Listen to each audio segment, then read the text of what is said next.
Hello, everyone, and welcome to Chillin' with the Villain, the classic wrestling review podcast where we sit down, chill out, and watch some classic wrestling. But this week, not only are we doing that, but we also, for a second week in a row, have a very special guest. Yes, joining us on the show today, Chris Adonis, formerly known as the Masterpiece Chris Masters, will be joining us to discuss today's topic, which is Taboo Tuesday 2005. Remember that one? The interactive pay-per-view where the fans get to vote on the stipulations. Oh, what could go wrong? Well, I guess we'll find out on today's show. But before I get any further, please allow me to introduce myself. I am, as always, the villain, Marty Skull. And joining me today, again, as always, he is the producer of the show, the king of the tables, Mr. Sam Scott. Oh, thank you for that. Are you king of the tables? Are you king of the table match? Or are you the king of being tabled? Yeah, I knew that third one was coming. Oh, dear me. I'll take it, Actually, that'll be eating off of Spike Dudley's plate, though, right? I can't do that to the You do have a similar physique to Spike Dudley, so I do. But I'm not as daring or interesting. Well, no, and I think we do need to make some King of the Tables Sam t-shirts, I think, for merchandise. What do you think? I think we should just make fake pay-per-view t-shirts. And one of them can be tables, so tables. Have our own little fantasy league with fantasy pay-per-views. We could do that. We could make our own. Maybe we could use all my wrestling figures, make like a fantasy wrestling figure federation. I think Zack Ryder, Matt Cardona, he might have done that already, actually. Oh, he'd be all in on that if he hasn't already. Shall I call him up and say, hey, do you want to come round and play with my wrestling figures? Oh, he'll be there like a rat up a drink pipe, wouldn't he? He would be. So, Sam, how are you doing this week? Are you well? Yeah, not too bad. I'm sure you're doing well as well. What's going on?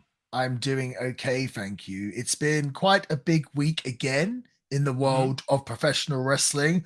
The great one, the most electrifying man in all of sports and entertainment, or just sports entertainment, the owner of the XFL, the number one box office actor in Hollywood. I don't know if he still is. I know there's a writer's strike going on right now. Of course, I'm talking about The Rock.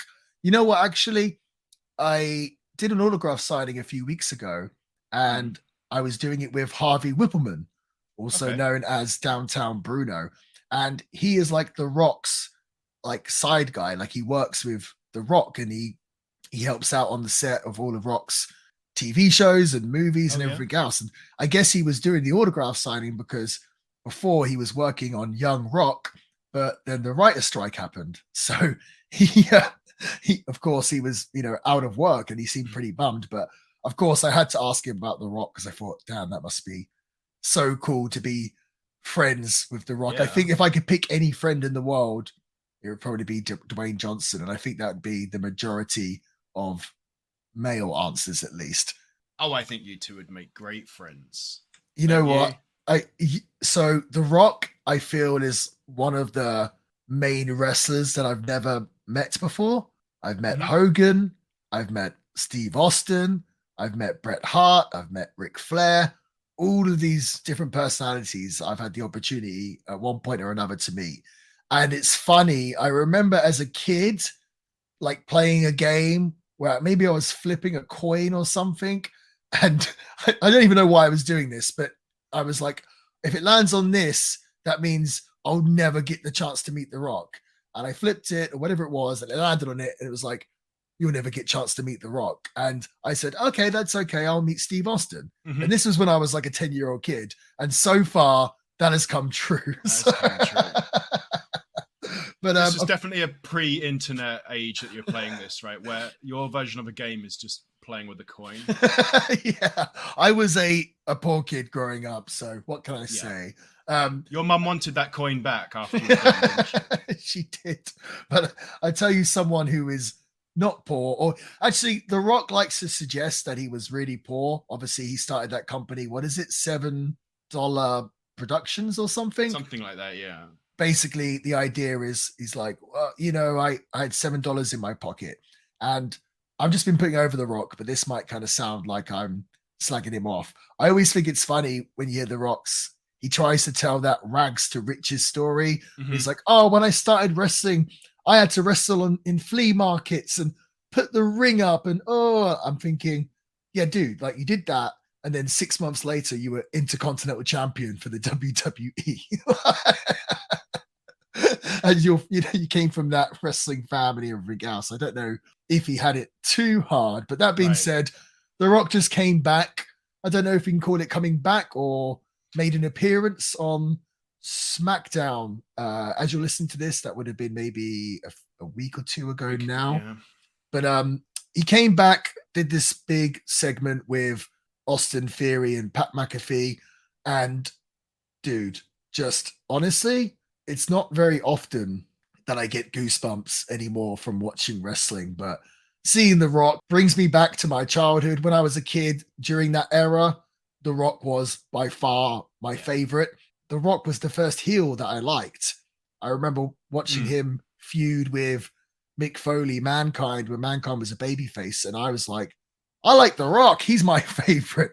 And me and my friends used to argue who was better, The Rock or Steve Austin. And this was when The Rock was still a heel or he was the corporate champion. But I've always been a massive Rock fan. So it was really cool to see him on TV again, kind of made me feel like a fan again and not the disgruntled one that you hear on this podcast every week. I'm sure you certainly heard about this. Did you get a chance to watch it, Sam? You're having so much fun, and I'm sure you still are now. I'm going to be the disgruntled one. Mm-mm. They will all of the legends out for that sucker, and I just don't get it. I don't find it special at all. Were you referring to? Austin Theory. Oh, so you're not an Austin Theory fan? No, why would I? You like him? I think they are WWE. They are, yeah. Dude, he's like 25, I want to say.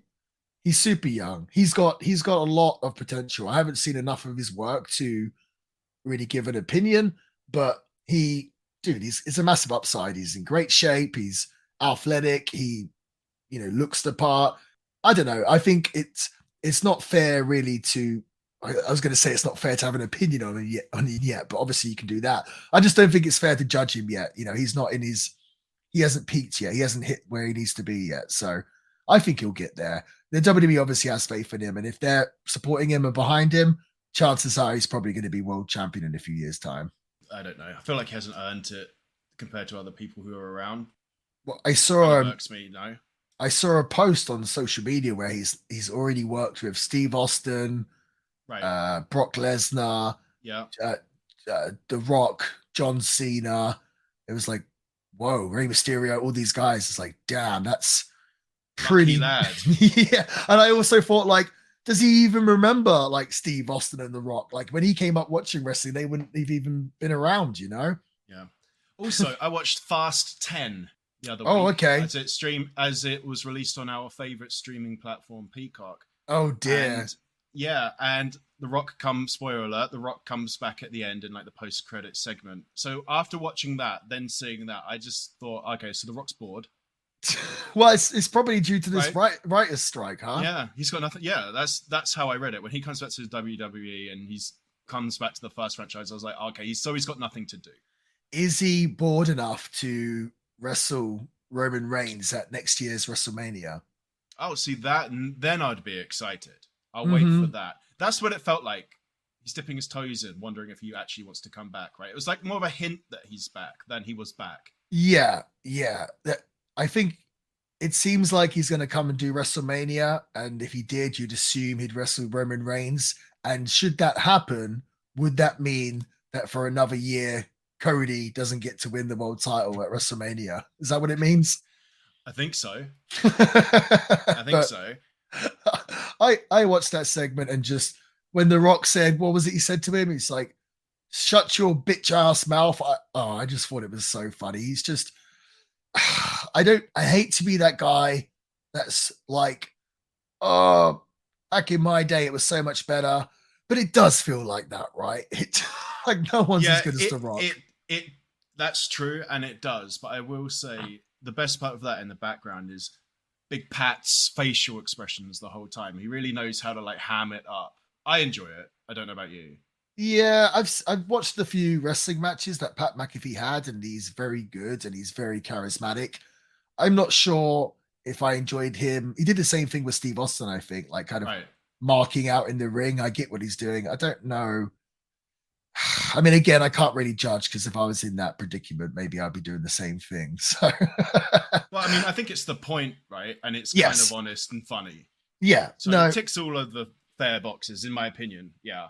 it does. And apparently, The Rock's return, they put up a graphic WWE of the social media interactions or the views, sorry, the viewership on it, Oh, okay. like on the YouTube video. And I think when I saw the YouTube video, it was already like over 100 million or something ridiculous like Oh, that. So jeez. maybe it wasn't that much, but they put out saying maybe it was across all platforms. It was like over 100 million. So The Rock Not is bad. certainly still a Good for draw. business. Yeah, for sure. Another thing I watched this week was The Wrestlers on Netflix. So, for those of you that don't know about this, it's Netflix. They made a 7 episode documentary series on Ohio Valley Wrestling, OVW, which back in the day used to be the developmental system for the WWE. So, it was where talents like John Cena, Randy Orton, Brock Lesnar, Batista all came from OVW. Yeah. And so a lot of the wrestlers we'll see on today's show, Taboo Tuesday 2005, would be from OVW. But of course, that was nearly 20 years ago now. And so OVW is in a much different state. So the premise of the show is basically struggling wrestling organization. And I thought the series was pretty enjoyable. It was shot really, really well. The production values were high. At first, the first episode, I thought, it it took this is quite normal for Netflix, I suppose, but it took quite a few episodes, maybe 3 or so episodes for me to kind of be invested in it. Yeah. The first episode, I was like, whoa, this seems like 101, like the Outsiders wrestling documentary. It's got like, oh, the wrestler goes get a spray tan. Ha ha ha. Like, how crazy is that? And like, oh, they're struggling. And, they show a crowd and there's 50 people in the crowd or whatever. Yeah. And yeah, for me, I kind of felt like the story to me wasn't necessarily new because it's like struggling wrestling organization. I'm thinking, I've worked for hundreds of them, you know what I mean? Yeah. But I guess to other people, it would be interesting and engaging. So I thought as a whole, it was well done. Al Snow comes across pretty well. And I think if anything, it's definitely going to give a boost to OVW because I did watch it at the end thinking, maybe I'll follow OVW on Instagram and sort of, keep my eye on them and everything else. So it's still around. Oh yeah, it's still around now. Yeah, that's what the documentary's No way. about. Yeah. Yeah. I thought though, I always thought that was like NXT before NXT existed. Am I off? It was. So OVW, it was its own company, and then WWE used them as a developmental system. But then after a while, WWE realized we could just do this Let's ourselves. just do our own. Yeah. Okay, Right. gotcha. All So- right, wow. But they carried on Yes, they carried on. independently. Wowzers. All right. But that's obviously why they obviously did much better back in the day. Whereas like you can come to OVW and become a WWE superstar. After they lost that relationship, obviously it wasn't as, I guess, appealing Yeah. to students to go there. And I actually did wrestle, I want to say, one match for OVW when I did the TNA British boot camp in 2012. Myself and Spud actually did have a tag team match at the Davis Arena for OVW. And I don't think I've ever seen the footage of that match, but I do remember, how can I say this without sounding like an a-hole? I Just do do remember at the time just thinking, oh yeah, me and Spud are way more polished than the rest of the wrestlers here now. But I guess that makes sense because we were kind of pros being brought into TNA or Yeah. used by TNA, and they're, I guess, still technically a training school. So I guess that makes sense. But no, I assume you haven't watched it. Have you seen the trailer or anything, Sam? No, I haven't. I don't.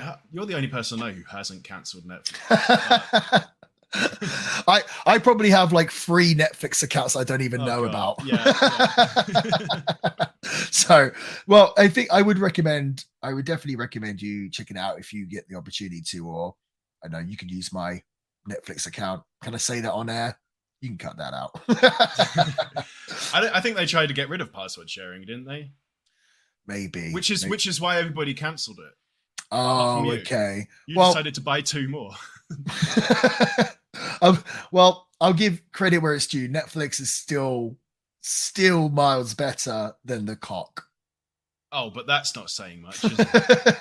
It's not. Although, actually, I think Peacock did that Twisted Metal show with Samoa Joe, which is pretty good. Oh, I haven't seen that yet, but Samoa Joe looks cool. I've seen that. Yeah.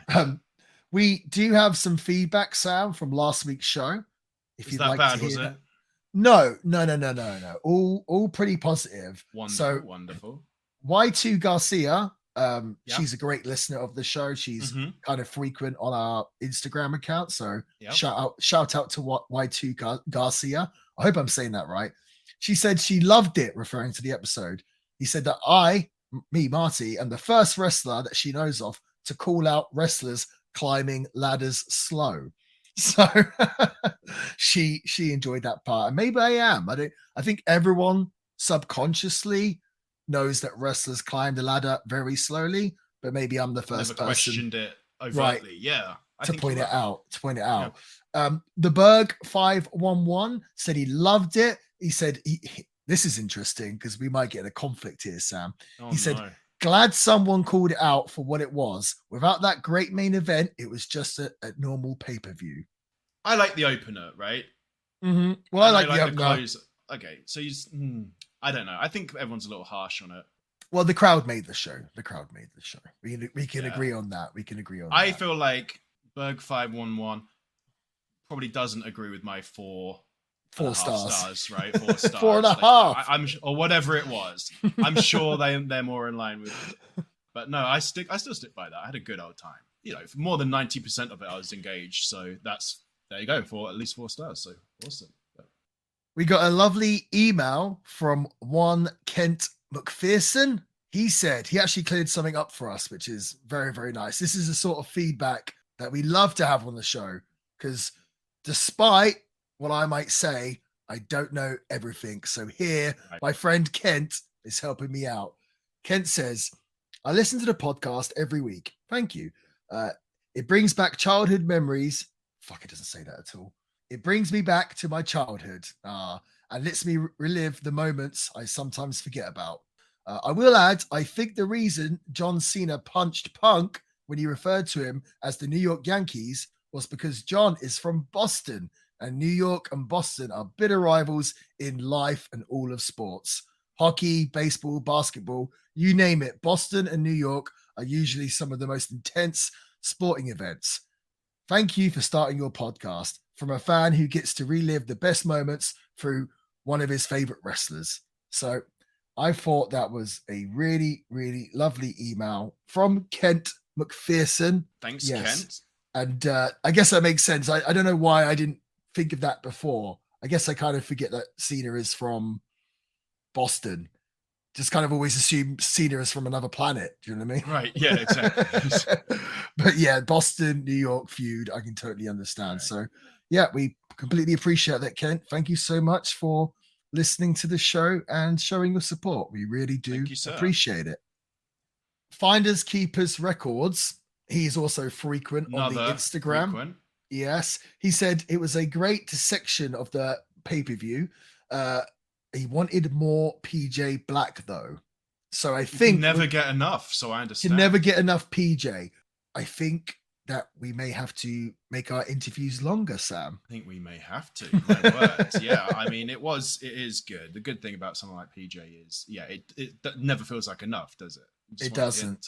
You just want to keep them chatting all day.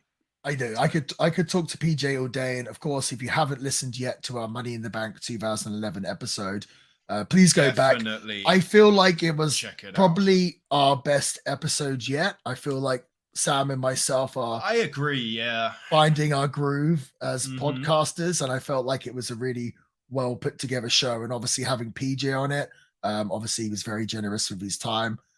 Just kind of was Icing the on the cake. icing on the cake, and I feel like I it was agree. a strong one. So even if you don't have an interest in that pay-per-view itself, I feel like you'll enjoy me and Sam and PJ talking about all things wrestling. So please And if you don't have check any it out. enjoyment in that pay-per-view, then you're crazy because it's at least 4 stars. If you don't have any enjoyment in that pay-per-view, then you're the Berg 511 or Marty me. Skull. Yeah.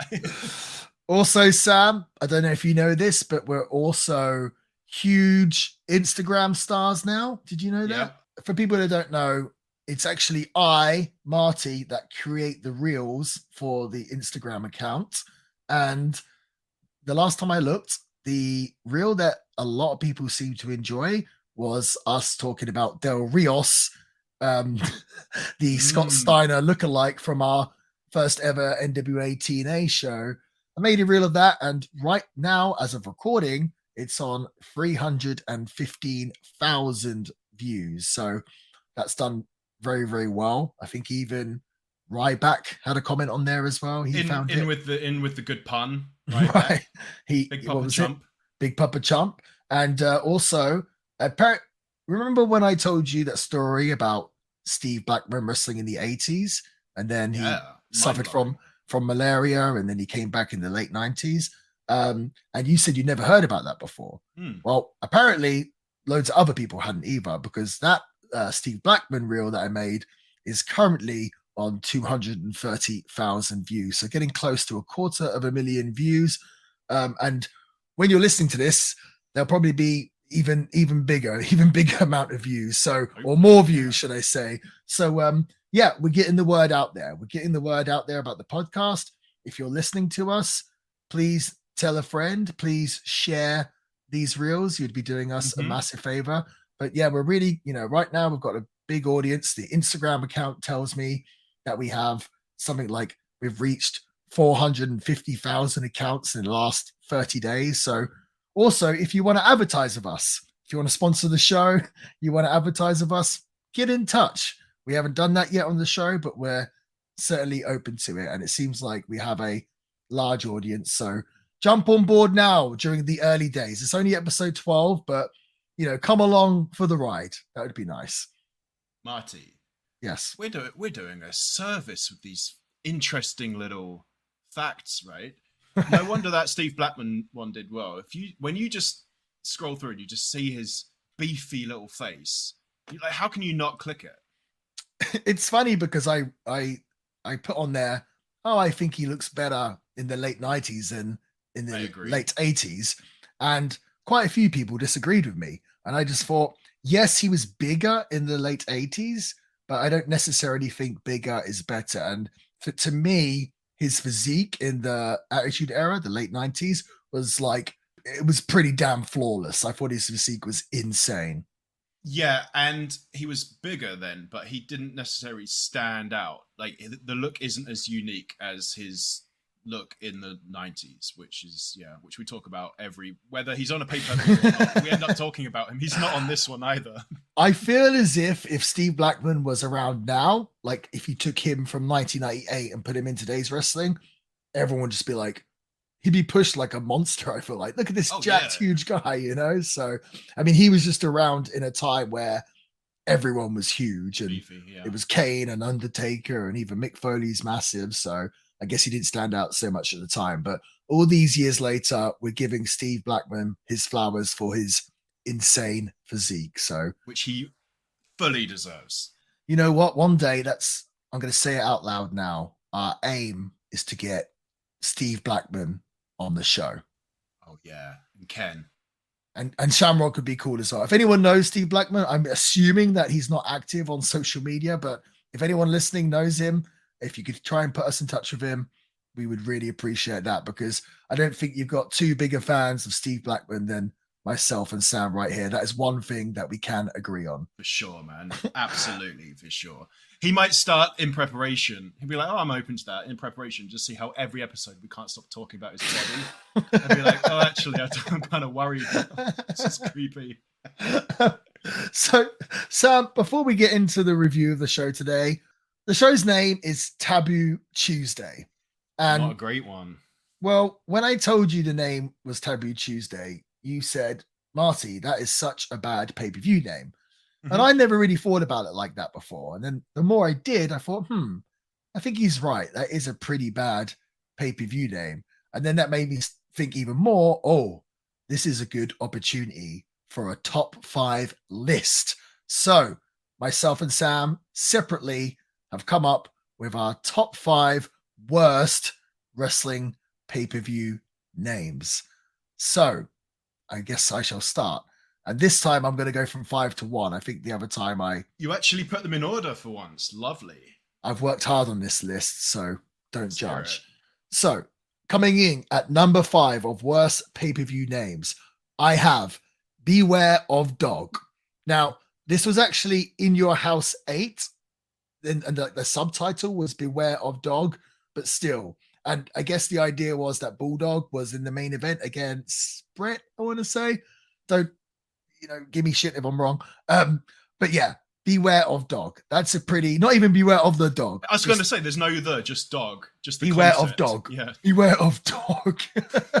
Do you remember that time that woman shouted at you, dog? Yeah, dog. And she looked just like New Jack, if you remember. Okay. So Beware of Dog number 5. Coming in at number 4, Hog Wild. That's pretty bad, right? Yeah, it's undoubtedly bad, but it's also undoubtedly funny. It's very funny, but a wrestling show, you think WrestleMania or right. I don't know, but Hog Wild, it's not cutting it. Number 3, I feel bad about saying this one because it's from an era that I love, but still, I've got to call it for what it is.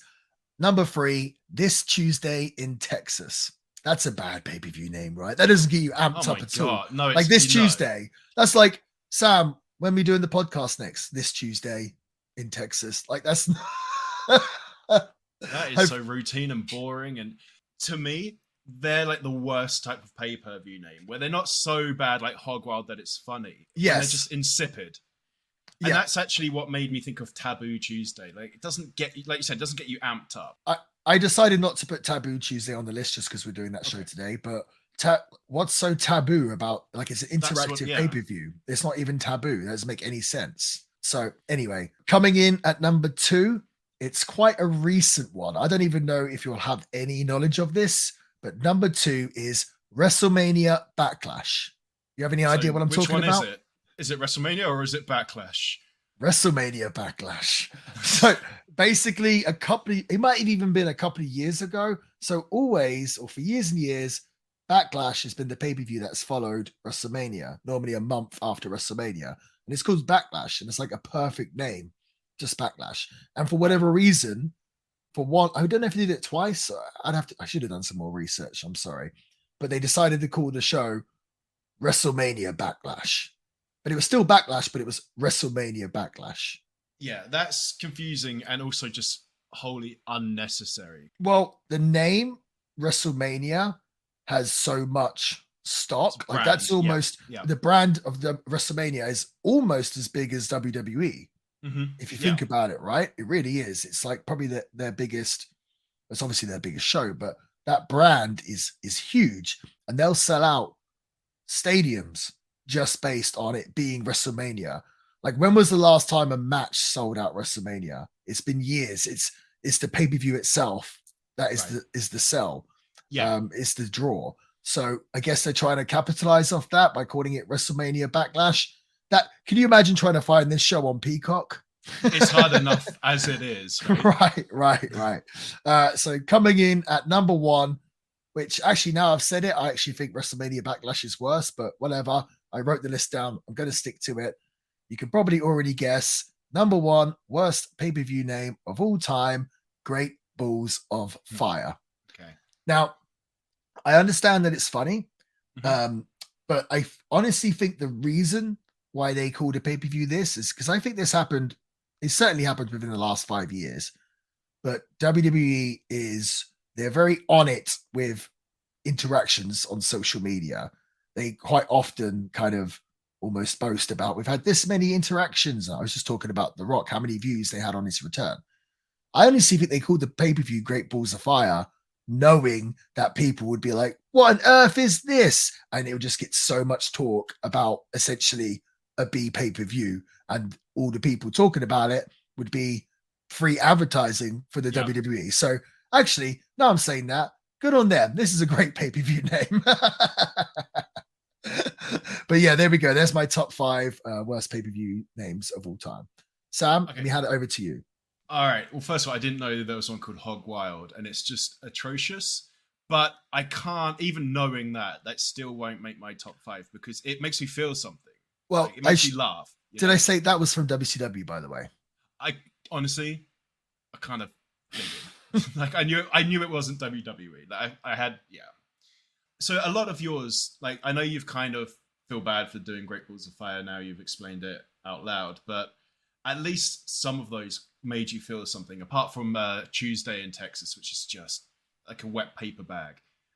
Mine have that kind of theme, and that's to me is just the worst thing when they make you just feel nothing. Taboo Tuesday is my honorable mention. It didn't make the top 5. And what's kind of interesting, and I'm just looking at it now, is there's like a pattern here. So my number 6, if you want to call it that, is Taboo Tuesday. My number 5 is Cyber Sunday. And because it reminds me of Cyber Monday or whatever it is, when Amazon, when you just do your online shopping, it just doesn't make you feel like anything. It's just so nothing, right? It's absolutely nothing. And it's just funny how Taboo Tuesday was a bad name, and they replaced the pay-per-view effectively, right? Yes. The next year with something that is even worse. So I had to give Cyber Sunday over Taboo Tuesday. It's only fair. And then the next logical pattern, can you think about this? Can you guess? I don't know. My number 4 is bragging rights. Oh, I nearly put that on my list as well. Yeah. It just bothers me. Because what kind of stakes is, just, I want to win for bragging rights. It's just not exciting. It's just so low stakes and rinky dink. And the reason why I said there's a logical progression here or a pattern at least is because I could be wrong on this. Maybe you'll know, but didn't bragging rights kind of take over Cyber Sunday? I don't know that. It's possible. Oh, okay. Maybe I'm wrong. But if it does, then it's like Taboo Tuesday's bad. They replaced it with Cyber Sunday, which is my number 5, and then they've replaced it with bragging rights, which is my number 4. Well, maybe I'm wrong. We discussed this the other week on the show about how for the longest time they called the women's wrestlers divas. We're like diva is not like an endearing term.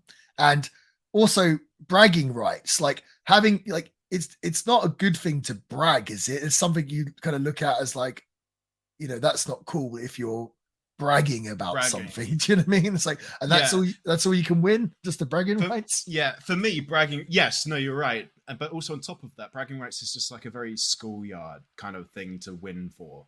It is. It's just like, who cares? Right. My number 3 is, I'm looking at it. It's kind of annoying me more looking at it. I wish maybe I've had it higher, but it's Over the Limits. Because if I ask ChatGPT that just has no soul or anything, I might come up with the name of a pay-per-view. They're going to call it something so generic as Over the Limits, right? I don't even remember. So boring. Over the Limits. I think it's got Miz on the front. Was that WWE? Oh, you're right. Yeah. Is it? No, it's Over the Limit, not Over the Limits. Oh, okay. Over the Limit. That's even worse. My typo is a better name. Let me change that. There you go. Over the Limit is even worse. So yeah, Over the Limit. Just like, it's just so generic of a term. It is. Bothered me. Number 2 is it's actually so generic that it doesn't make sense, which also makes it kind of funny, which kind of makes me want to put it higher up, but it's at number 2 already, is The Bash. That's the worst. You reckon? But that came, WCW's big pay-per-view, one of their big pay-per-views was the Great American Bash. Yes. And I want to say that's what Dusty Rhodes come up with. And then when WWE bought all the IPs and stuff from WCW, they ran quite a few Great American Bashes. And then for whatever reason, I have no idea why, 1 year, or maybe they did it a few times. So he just shortened it to the Bash. That's actually probably the worst one. That's terrible. The like Great American Bash has an element of like pomp and like ceremony to it, and it just like it does make you feel something. And just kind of just like it's like, how can we surgically remove all the fun out of this thing? You know, I just want the part to it, just the Bash, just annoying, right? Terrible. And my number one is, maybe I'm thinking too much into this, but is One Night Stand. The fact that there's a second One Night Stand, right?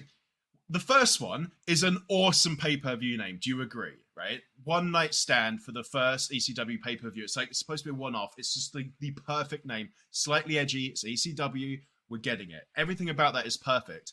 Sam, you're trying to tell me that you haven't had more than one night stand? No, I have, but they weren't both the Blue Meanie. One Night Stand. I wasn't. Interesting. So no, but you're not. You're not saying it's a bad name. You're just saying it bothers you because they did it twice, or three or four if it's times. One Night Stand, heavily implies and only works if it's just a complete one-off. Okay. Right. Yes. Yeah. I kind of see. I feel like One Night Stand as a standalone on its own is not a bad name, though. No, again, it's not. It's actually good. But it's the way they've used it, like the way they utilized it, is just greatly that irked you. And it irked me. And I don't actually mind that you disagree with my number one, because obviously I disagree with yours. I think Great Balls of Fire is just hilarious. And I think it's actually more funny because I can picture the front cover. I just think it's got Paul Heyman's big face just smirking on it, hasn't it? I think I'm right. You know what, Sam? Funnier. You know what? As you hate Great Balls of Fire so much. I don't. Well, no, sorry. As you like Great Balls of Fire so much, the more I thought about it, I want to change my number one. My new number one is Seasons Beatings. You don't do that to me. I don't know if anyone knows this, but one time Sam said to me, Marty, completely out of the blue, I didn't ask him. He said, Marty, I've got a great name for a pay-per-view. I was like, okay. He's like, Seasons Beatings. You do it like in the winter time. I was like, dude, I have been on more shows called Seasons Beatings than any other name for a show. So many. Do you know what's really funny? Was I actually remember sending you that on WhatsApp, it was. And I wasn't with my phone when I thought it up. I was outside walking my dog. And I remember I just couldn't wait to get in back to my phone.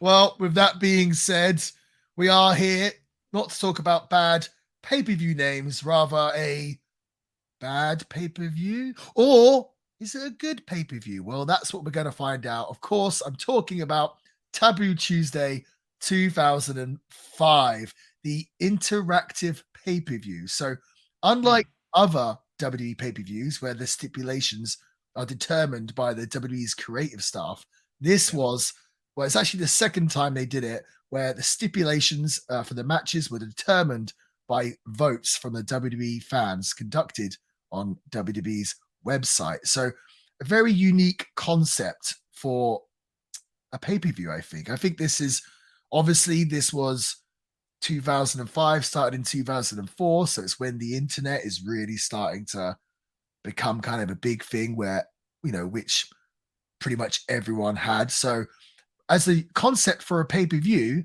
I think it's very intriguing. And I remember at the time, at least the first one, thinking, "Oh, we better watch this. This is kind of exciting." I assume this is the first time you've watched this show, Sam. It is, and I haven't seen the one before it, but I am aware of the concept. I must have just read about it a while ago or something. But yeah, this is the first one of either of them I've seen. Honestly, like, it's a good idea. And I'm actually kind of shocked that they haven't because they love their kind of interaction and the WWE universe and everything more now. Yes. And all the handles are in. Well, maybe there's a reason why they haven't, and I guess we're going to discover that today during this review. Okay. So the date is November 1st, 2005. This was a Raw brand pay-per-view. So after the brand split, the B pay-per-views at least would either be a SmackDown pay-per-view or a Raw pay-per-view. This one is a Raw pay-per-view. It's set in San Diego at the iPay1 Center with an attendance of 6,000. And I thought that was pretty low And when I was doing my research, I realized the Taboo Tuesday 2004 actually only did 3,500 attendance, which Oh my sounds god. that's got to be like one of the lowest ever for a WWE Ah. pay-per-view. So this is probably why they didn't do this pay-per-view more often. Do you want to guess the buy rate, Sam? Well, now, yeah, I do. And I was just thinking, now I'm kind of thrown completely. Now you've given that to me. I have no clue. Well, you got to give me a Um, number. Yeah, I know. I mean, I remember the amount of votes. I mean, it's not spoiling anything. They said it was like over 6 million. So that's like sounds quite high, but I know they're just online doing it. Yeah, the one before, the turnout on the door was only 3,500. So now I'm just like, I'm gonna say 150, but I'm actually want to go lower. No, I'm gonna say 150. You're not far off, 174,000. Okay. So yeah, I feel like that's a reasonable number for this time It's period. respectable, yeah. I mean, also one thing you got to bear in mind: what's the name of the show? I don't want to say it anymore, please. Taboo Tuesday, sir. Right. So it's a pay-per-view on a Tuesday, which they hadn't done and since this Tuesday in Texas back in 1991. There we go. Of course, traditionally WWE pay-per-views always on a Sunday. I guess a few times in WWE's history they've tried to experiment with trying to do a Tuesday pay-per-view, and like you said earlier, I think the next year they moved it to Cyber Sunday. So they clearly worked out that people don't really want to come out for a Tuesday pay-per-view nor order a Tuesday pay-per-view. So again, it's cool for them to try. I'm all for during the week pay-per-views, to be honest with you. I like that idea. That's cool. Yes. So we might as well get into the show. So the first match is going to be Team Raw versus Team SmackDown. Team Raw is our boy Chris Masters and Edge, or at least it's scheduled to be Edge, taking on the Team SmackDown, which is voted for by the audience. They get a choice of 5 different wrestlers, and the winners end up being Matt Hardy with 31% and Rey Mysterio with 29%. The guys that didn't make it, JBL got 17%, Christian got 13%, and Hardcore Holly got 10%. So poor old Hardcore Holly. But anyway, the match ends up changing anyway because Masters and Edge come out and Lita cuts a promo saying that Edge isn't going to wrestle tonight and they've got a replacement. And the replacement for Edge is Gene Snitsky. But there's no point in Sam and I giving our opinions on this match when we have our interview with the masterpiece, Chris Masters, who was actually in this match. So, Sam, let's take it over to Chris Adonis, aka the masterpiece, Chris Masters. So here we are. We are very excited today to be joined by one of my favorite human beings in all of professional wrestling. Anytime I see him, I'm like, yes, it's going to be a good day. He is one of Sam's favorite wrestlers from this era.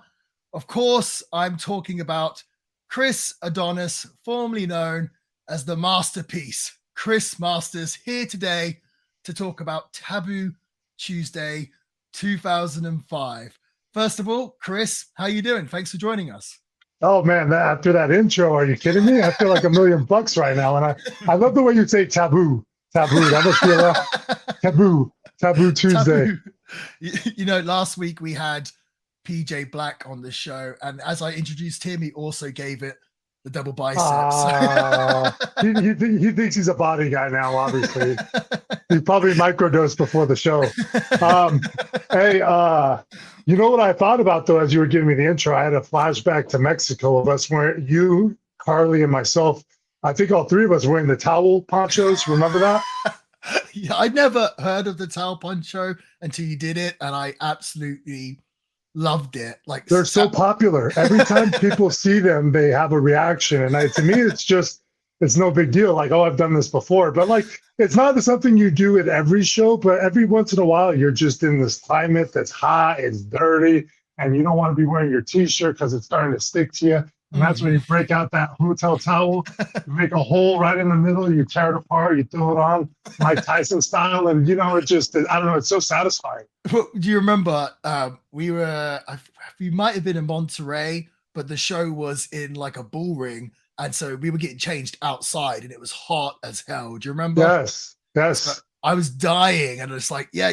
At the same time, you don't want to keep like walking around. That's when we made trunks. The towels, right? That's what yeah. What I thought you were going to reference was when we were going out to the bus at that airport, and you realized you left all your most important stuff in the airport, and then you went sprinting inside, and you were just going crazy. Oh my God! Rightfully so. I mean, I think your passport was in there. Like my passport. You were faced with this realistic situation that you might be in Mexico for fucking 8 or 9 days. Like, wow. Gin drag saved my ass that day. It was gin drag. Well, gin drag, and then my passport was missing for like nearly an hour, about 45 minutes. And I left it on the plane, and they were saying, no, it's not on there. It's not on there. I was like, It is on there. It is on there. And the only reason we got it back is because the promoter of the tour that we were on was like he was like friends with the owner of the airport, and he came and like salvaged it. I was sued. You know what? I'm pretty sure, I don't know if we've ever talked about this, but the crazy part is I got back from that trip, that right there. And I don't know if I ever told you this, but I got back to LA, and, I hung out with Jindrak the last night. So we got like no sleep, and I get to LAX, and, I went outside to wait because baggage claim was taking a few minutes, and apparently, like, I set my backpack down and forgot about it. Oh, geez. And I got in my Uber, and then that's when I realized, wait a minute, where's my bag? And dude, so I basically went through exactly what you potentially went through. Although I was at home, but the worst part all my payoff from Mexico was in there in cash. I mean, we're talking thousands of dollars. We're talking my iPad was in there, which I still haven't bought back because I have a laptop. Right. And then, I don't know, just everything was in there, bro. My only saving grace was my passport was in my pocket, because literally everything else was freaking gone. And it was so deflating, man. It took me a couple of days to just, I did about a day or two of selling, and then I just realized, like, I just have to start one by one getting all this stuff back. Oh, hang on. You didn't get it back at all? No, bro, in Los Angeles, you leave something around in LA, you are not getting it back. It's not the type of place where they bring it and they're like, oh, it was gone. I mean, I went back to check, but it was gone. And it's just, that's not the type of thing you leave around in LA. There's just too many. Yeah, bro, it was brutal, man. It was brutal. That's oh my God. Worse. But having the passport was huge. Yes. Like, it may not sound like much to a lot of people, but for us, it's huge, because that was my way that I could still do everything I need to do, basically. I feel like just being on the road, whenever I'm international, which is, sometimes more often than not, I pretty much spend the whole trip just being paranoid about losing my passport. Well, here's what happened. I changed my whole approach after that. I no longer did backpacks. Like, I do have a sack, but now I do like a fanny pack, but it's called a crossover. Ever since that trip, I'm like, okay, what is there to learn from this? Like, yeah, you left the bag there. I'm like, you know what? I needed to maybe not get a backpack. I need something that's strapped right in front of me. So it's just, I'll always know it's not there. And so, yeah, like, that was the kind of what I took out of that. And that's actually been a huge clutch switch, because now when I'm at the airport, it's so much easier to just go into the bag here, passport, put it back in, rather than taking the bag off and all that. Yeah. It's just a game changer. Well, I've always been a man bag guy, but like always on my side. But I actually got the fanny pack across the chest from you. I saw you doing it, and I've done it myself now. Yeah, dude, I won't go away from that either now, because it's just, I haven't lost. It just feels like I won't lose anything like that, or the likelihood is much less, because I'm used to always having something strapped on my chest now when I'm traveling or out, or unless I'm working out or wrestling, obviously. Right. Yeah. I didn't realize that you lost all that. Bro, it was brutal. It was brutal. And I just thought about it because I remembered it was 2 days before that you went through the same scare. Yeah. With me, it wasn't even worried about losing money or my bank cards. It was just like, please don't lose my passport. I would have been so screwed if that happened. Yeah, see, and that was because you were in Mexico, but even being at home in LA, just to have the passport was like, oh, thank God. Like, okay, I'll be okay. This is going to really suck for a minute, but I at least have the passport. Yeah, jeez. Well, at least we had a good time in Mexico. Mhm. Those memories. So, as I was saying, we're here to talk about Taboo Tuesday from 2005. I guess we should just get to it. Yeah, and I guess Alrighty. there's an obvious question, right, to start off with. Is Taboo Tuesday is quite a unique premise for a pay-per-view, right? But I was actually wondering when I was watching it, like, how true is the conceit of it in that, you're not knowing what you're up against until the audience votes are in. And when they are in, assuming it is true, like, what are you given and how much time do you have to prepare? Is it really as on the fly as they make it out to seem? Yeah, it was. It was a shoot. Oh, From everything I could tell, it was a shoot because we didn't know. We knew that there was a likelihood of a certain combination of match because I think what it was is voting for our opponents. It was me and Snitsky who came in for Edge because Edge got hurt. And then I think the only question was who was going to team up maybe with Rey Mysterio, whether it was going to be Matt Hardy, Christian, or I think there was one more option too. Maybe I've got the options here. So Matt Hardy got 31% of the votes, Rey Mysterio 29%, JBL 17%, Christian 13%, and poor old Hardcore Holly with 10%. So when you read it back to me, though, that seems kind of obvious, doesn't it? Like who would win that? What combo would win that? So the whole pay-per-view, basically, they did the votes as far as, like you say, like legit, but they basically kind of make it where it's so obvious, like who's going to win, it seems. They almost kind like forcing a hand. Yeah, like a magician would with the card. Yeah. Well, here's the thing. I know this, and looking back now is because, so one of the things that stood out to me was I remembered we didn't know for sure. We knew that the Matt Hardy and Rey Mysterio was the most likely combo. So I know that we worked over stuff with them earlier in the day, which I'll have more about that as we progress here. But I remember, though, too, that Christian, we had spoken to Christian a few times about the possibility of him getting voted in and what we would possibly do if it was him. And it's one of those things where you look back at it now and you like, the wrestling business is so weird. Like, you don't know kind of who was working, like was Christian getting worked, or was the office having Christian work us, or was everybody working everybody? Because, it seems very, again, like just with the way you laid that out, it seems pretty obvious the fans are going to vote for Matt and Ray. But at the same time, again, I remember Christian being, and if you look at the list too, Christian would be the next guy who could possibly be voted in. So, and I even remember Christian being geared up, honestly. Yeah, everyone was geared up. Yeah. I remember he was geared up, and it was stressful though too, because I mean, you got to remember where I'm coming at from this. Like, I'm only basically 2 years into my development, so not only I'm on Raw and all this stuff, and now they throw this Taboo Tuesday. I'm having a harder, I'm not saying having a hard time. I was able to be led, but it's just funny to be. It's already so much pressure to go into these situations when you're that early in your career, and then you throw something like Taboo Tuesday at somebody where it's like, oh, you're not going to know. But it's a good thing, like a guy like me coming out of the OVW system. I mean, that's all we basically learned was psychology and how to call it on the fly. So, I mean, I was kind of one of those guys that you're not going to rattle with something like, I mean, I would still get rattled on a stage like Taboo Tuesday because it's WWE, and I'm not deep enough into my career, even with that experience, to feel comfortable with that. But yeah, it was interesting and it was stressful. But I know that we knew that was the most likely combo, so we worked over stuff with them. Well, because I'm so shocked that it's completely legit. Well, they had to, I guess, right? They had to have it legit. Well, if you remember too, another kind of thing that kind of gives it away, I think, was the time that HBK worked Hunter and he was legit hurt, right? Was that wasn't that Taboo Tuesday though? I think it was the year before. That was the year before. Yeah, but again, if they were working that, most likely they wouldn't have put Sean into that situation with the bad knee. You know what I mean? I mean, they turned it into a part of the match and they were able to do it. But again, and that was just everything that I can remember about that time. I mean, there was nothing.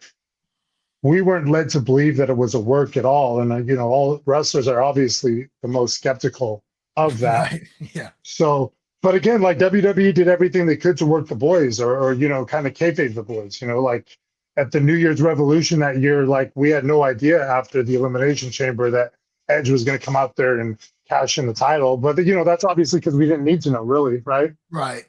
Well, especially definitely these days, stuff gets leaked so quickly. Just Oh yeah, instantly. well, it was like that too. Then, like that's why they didn't tell the boys, because they knew, like, oh, well, that's more people that know and a better chance for it to get leaked, and then that ruins everything.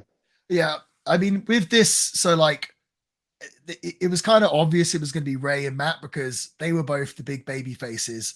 Christian and JBL were heels at the time, and Hardcore Holly, I just don't think was like as obviously pushed as Ray or Matt. So it was JBL and Holly never spoke to us at all or anything. Like they knew, they just knew they weren't going to be in it. Christian was the only one that we had some dialogues with, and they were always like, okay, if it is me in this situation. I feel like Christian didn't know either, honestly, looking back at it, because I feel like the way Christian approached it with us, and Christian's a very funny guy, and he'll look for any reason to rib somebody, but everything I can remember, and this was going a while back, was every time we spoke to Christian, he was speaking serious about how we would insert him into the match we had if it did happen to be him. Well, it's funny because JBL actually got more votes than Christian. So that's weird, right?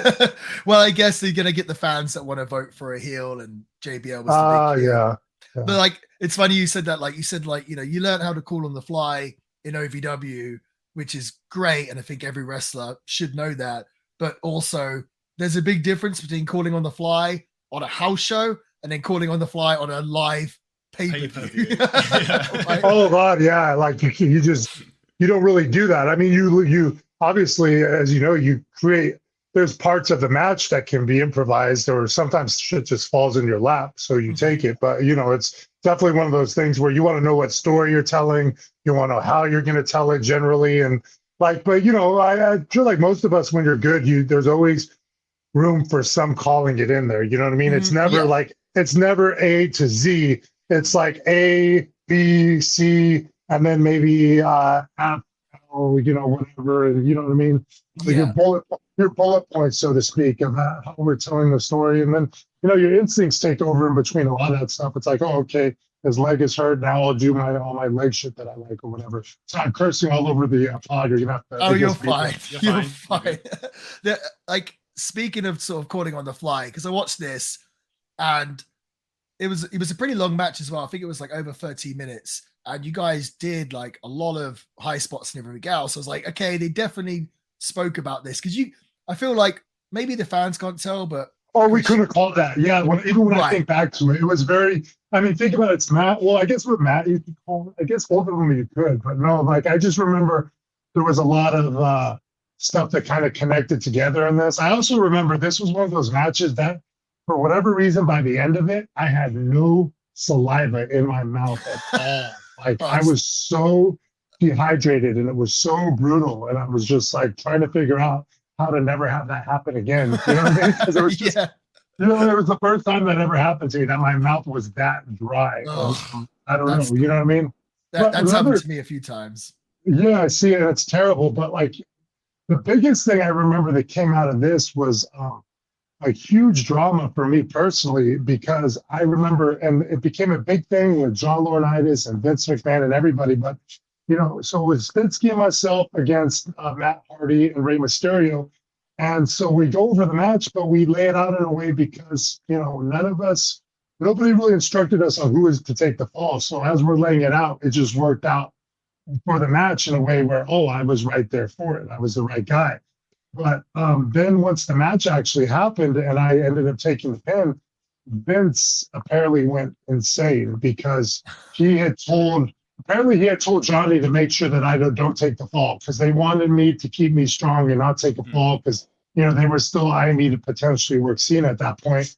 And so that didn't happen, and it became a big dramatic thing in the back. And I never remember Johnny telling me, but I also remember it was kind of like, you know, there are a lot of moments in your career that'll happen that like you don't know at that time that kind of might be a bigger deal than they seem. And that was one of them, because again, like at that moment, it just seemed like, oh, well, I took a fall, whatever, it should be okay. But it's like, no, there was a reason he didn't want me to take the fall. And that was the start of kind of at least slowing my momentum. I mean, I did a lot more to slow it down as I went forward with my career. You know what I mean, with my personal stuff. But I remember that always stands out to me as one of those times. But again, I mean, if I knew, I even with me and my impaired brain back at that point in my life, it would have stood out to me if that was a key point that was stressed by somebody like John, because I think Laurinaitis was our agent, and I think that's why he ties into this. Even though he was talent relations, he would still produce matches, like matches here and there. And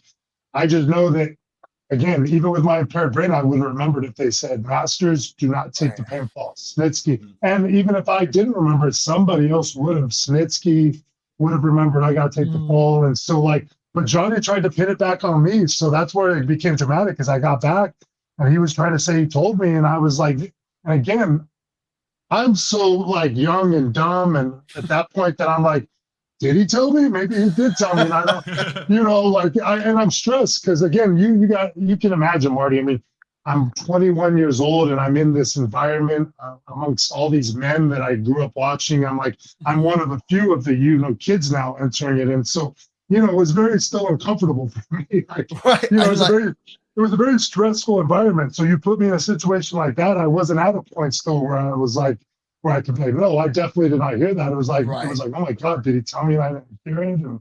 And so, yeah, that was, you know, that kind of sucks, but it happened. Well, it's like you're 21 years old. You know, obviously you would have watched Rey Mysterio and Matt Hardy or the Hardy Boys when you were younger.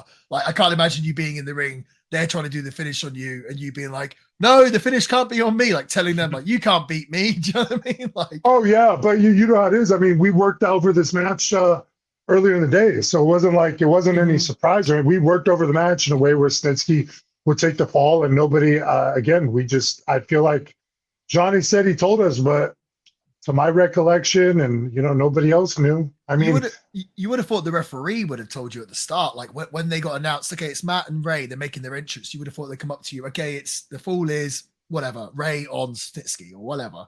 No, because it wasn't even like something that was communicated that late. Because again, I think we were approaching the match when we went over it earlier in the day. Johnny was with us, and we were just going over the match with Matt Hardy and Ray, like that was the match. Yeah. And again, we had some side dialogues with Christian because he hung around the area, and so it was very clear everything that was happening. We went over the match. I mean, you know, I can't remember what Johnny's contribution was, but again, if Johnny would have told us earlier in the day as we're going over it, like Snitsky needs to take the fall, we would have planned the whole match around that. So it wasn't like something even where it was like we had to wait till the last minute and now we know for sure that it's Ray and Matt and now they're telling us what finish to do. No, we went into it with the approach of this is the match. It could be Christian, and even if it is Christian, still like we're going through these, and you know, I just happened.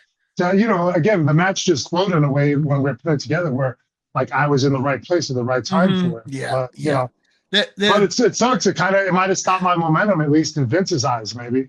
Right. I mean, yeah, it's a difficult one. I guess that's like the unpredictability of doing a show like this and working the boys as such. But there was I don't know if you remember this, Chris. Maybe you have to watch it back. There was something that stuck out to me, which I don't know if Sam noticed. I think if you're a wrestler, you definitely noticed to hear this. But at one point, Matt Hardy put Snitsky up on the top rope, and it looked like he was trying to do maybe a DDT off the second rope.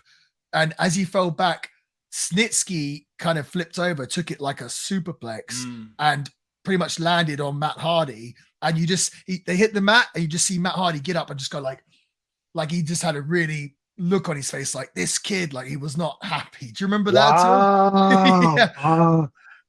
Shoot, like honestly, I don't remember that in the moment, but now I really want to watch it back. But so you think that's so weird too, because it's almost like they were up there and they had two different ideas of what was supposed to happen. Yeah, I mean, I guess that's part of like I don't know what happened. Like, but do you think Snitsky was trying to do the like DDT where you take the DDT and then you kind of flip that way? Was that what he was trying to do, or that's what I think? No, so you don't think he was trying to take a suplex though, right? You think he was just trying to do that? I think whatever Matt Hardy was trying to do, it didn't seem like a great idea. Like a DDT from the second's kind of awkward, right? Like, but not to mention anytime you have a guy with long limbs, right? Like, or a guy who's super thick, Yeah. There's certain things that aren't going to work out like very good. Like there's guys all the time that will want to do the master lock, the Bret Hart Piper thing, where you kick the ropes when Mhm. you do it, and actually it does work well. But I've had a few times where guys are just too beefy for that. They're too Yeah. thick around the neck, and it's just going to be super uncomfortable. You have to be at least somewhat athletic. Like Nick Aldis, and he pulled it off, and he's pretty thick. So It's funny actually because I do the chicken wing, and yeah. a lot of people call that finish to me as well. But it's actually, I think, more difficult than people think it is to like pull off and make it look good. You know what I mean? Like, You have to be aggressive. well, I just think like sometimes the guy will kick off and we'll fall back, but then they like can't get their legs over to do the backwards roll, so we're just kind of like laying there on top of each other. Oh yeah, yeah, and it's the same situation with that particular pinfall. Like there's been a few situations where you just end up landing on top of each other, and Right. and it's really uncomfortable too when you land like that. It's like, oh, Yes, it's not nice. it's really grisly. I'm just trying to remember why that happens. Actually, I think it's usually because somebody I don't know if was me trying to over bump, or maybe I don't know. It's just one of those Right. fundamental things. Yeah. With this match, so it was supposed to be you and Edge, and then they switched it to you and Snitsky. You said Edge was hurt. I guess I got two questions here. One, like, so you were teaming up with Snitsky here. It was kind of a one-off. Is there a fear of, if this tag match goes really well, maybe they'll put me in a tag team with Snitsky? And also my second question, so it's supposed to be Edge. Obviously this was just after all the stuff with Matt, Edge, and Lita. Was it kind of awkward at the time between those guys, or they kind of cleared it by that point and it was all good? Your first question. Okay, these are pretty good questions here. Good job with this. Thank you.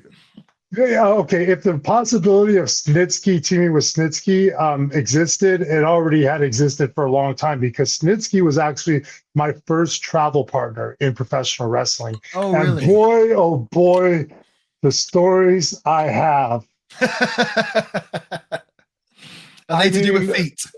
Oh my God, man. I mean, Snitsky's a character, man. I don't even know what to say, man. He might be the perfect intro into the world of professional wrestling, because he's just so, everything about him is so big. You know what I mean? Like, he's physically big, his personality is big, but the idea, like, it was difficult though, man, because I don't even know. Like, honestly, I'd been traveling with him for months. So if they had the idea to team us, they would have already had it, based on the fact that, I'm sure I was venting about him every week.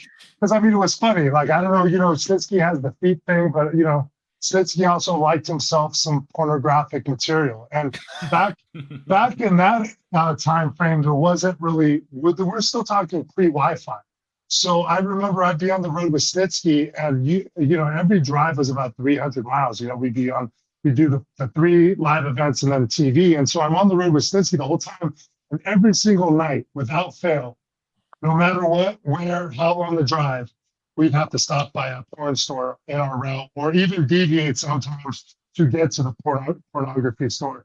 And then I just remember I would be in such protest of this that I would sit in the car, because I'm like, we still have hours to drive. It's 1 a.m. Like, we're in the middle of nowhere at this porn store. And I would sit in the car kind of out of protest, but more just to kind of hope to help expedite this process. But like, then usually 20-25 minutes would go by, and then I'd come in there, and then I get sucked into his world of nastiness. And then, like, the funniest part to me was always when I tell the boys this, and I think it's podcast friendly, it's fine, but I just remember we'd come off these long drives, man, and Snitsky we'd always stop by whatever convenience store or truck stop, and we'd have maybe about 45 minutes left in the drive. And Snitsky, it'd be like 2 or 3 in the morning, and Snitsky would get a Red Bull. He would get whatever kind of ED pills they had, sexual enhancing pills. And then if we were to truck stop, he would buy a set of like pantyhose, like that women would wear on their legs. And he would get in the car, and he'd take that enhancement pill, he'd drink his Red Bull, and I'd just be like, what the heck is going to happen at the hotel? You know what I mean? But like at 4 a.m. when we check in, I never actually got the details. We know obviously what was happening, but you just know when he's drinking a Red Bull at that time that it's not going to be some quick thing. I mean, we're talking about an extended. I always kind of envisioned it. I used to joke around with some of the boys and say that I envisioned it like kind of him like getting real aggressive with himself and throwing himself against the wall and making the. It's ridiculous to even put this out into the world, but yeah, this was my experience with Snitsky. That's just part of it, bro. Like, I will say this though, thank God once Wi-Fi came out. The only reason I knew about Wi-Fi when I did was because of G. Because I remember once there was a certain point where he had to only get a hotel that had Wi-Fi, and all I knew at that point was if we had a hotel that had Wi-Fi, we didn't have to stop at a porn shop. So thank God. So you were riding with him, but you weren't rooming with him then, no? Oh God, no! Are you kidding me? No, never. No, I couldn't. No. But what? So, and that's just part of the Snitsky experience. Once, I mean, it'll be a part of my book one day. But what was the second question? It was supposed to be Edge, right? But and this was just after the whole Edge leader and Matt Hardy thing. Oh my gosh, like what a weird time for me to be there. Like when I look back at it now, honestly, when I look back at it now, I think about some of the stuff I was a part of, like that little feud, the Chris Benoit tragedy, even just like Sean and Hogan working with each other right before I worked with Sean. Like all that stuff was real weird, but it was hard to like internalize or focus too much on it because again, I was so like trying to make sure that I pulled my weight and did my job, right? So it's not like I could just be like, oh my gosh, this is pretty darn cool to be a part of the business to this extent around all this drama. But I just remember with the Matt Edge thing that, the beef was obviously real, but once Matt came back, you could tell that they had at least an understanding of being professional and making, like, let's make this work for us. But I do know that, we used to make jokes all the time because anybody who worked with Matt Hardy after that Edge feud would joke around about all the potatoes Matt would throw, and they'd always tie it to the fact that, we just came off that rivalry with Edge and they were just probably laying it into each other, which, they probably were too. I mean, you might as well, not in a completely unsafe way, but I mean, I'm going to even hit my friend hard in a pay-per-view situation just because he's my friend and we're trying to, in a safe way to do good business. So, I mean, let alone you beefing with somebody. I mean, probably, not in a way where you tell them we're going to fight over here, but, you might as well just, let out some frustration. Well, it was they did the angle out of like a shoot thing. So I guess they felt like they had to kind of make it look real and like a shoot in the ring as well, I guess. Oh yeah. And there was that pressure too. And I'm just trying to remember what the vibe was like with the boys though, because obviously everybody would have had, I don't know, maybe nobody was talking to me about it too much because I was so new. Yeah. But I just do remember that, wow. God, I can't even believe I was around for that type of stuff. Because that was like when I was first starting. Do you feel like Edge had kind of heat with the boys over that kind of thing, or do people not really take sides?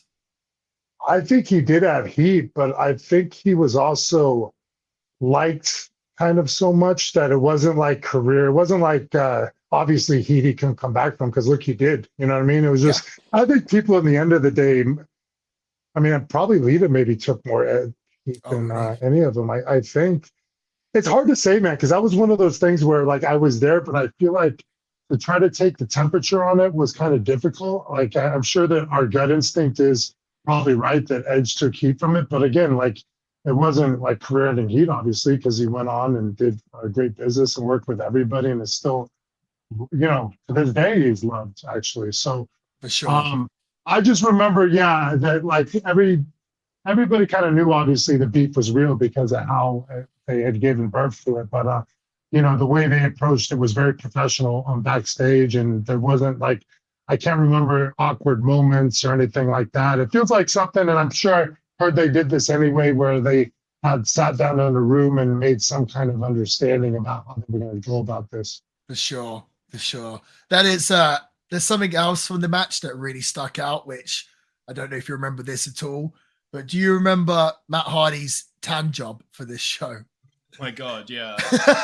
Oh, why was it streaking or orange? Dude, or it was all over the place, right? Yeah, like he must have done it like right before, like 20 minutes before he wrestled, and then maybe put like the water over him or sprayed himself water because it was just like flowing all over him. It looked so bad. It was very distracting. Yeah, some of those tan jobs that I rather just be moderately tan than look like ridiculous. Like, and some of the tanners look yellow. That's what kind of turned me off from self tanner. But like, I don't know. I just try to go moderate with everything. Like, I'm not trying to be the most jacked guy or the most tan guy. I'm just trying to look like a good amount of all of that, but still human.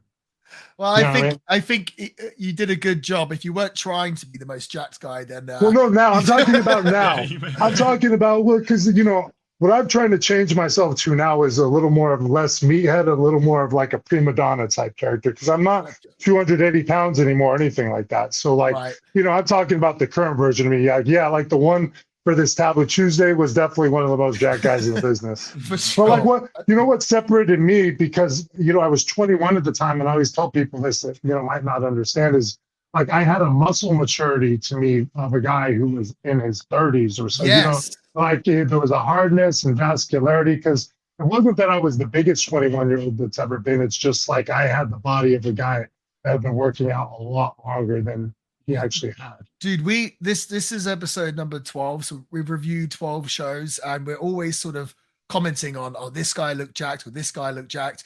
Like me and Sam were pretty much watching this show at the same time. And Sam kept texting me being like, dude, Chris is so ripped. And I was like, he's ripped, but he's also ginormous. He's also massive. Yeah. And like, so people have been throwing that at me for comparing that to me my whole career. But like for me, honestly, what I've come to realization is like that wasn't what was important to me. Like, yeah, it was good and it got my foot in the door. But what was more important to me is like being able to move well in the ring. Yeah, and like even to sacrifice some of that size just so that I can bump around and have a more exciting match and I don't have to work my game like this big powerhouse that can't be moved. So, that's kind of what I tried to get away from a bit, if I can. And like, again, and even just the look of it, like when I see myself at that point, I'm impressed by it, yes, but I don't yearn to look like that. I mean, honestly, the more attention I got from anybody at that size was from guys, like asking me how big my arms are and how much I bench. Like I actually get a lot more attention from females being, a more athletic, moderate size kind of, dude.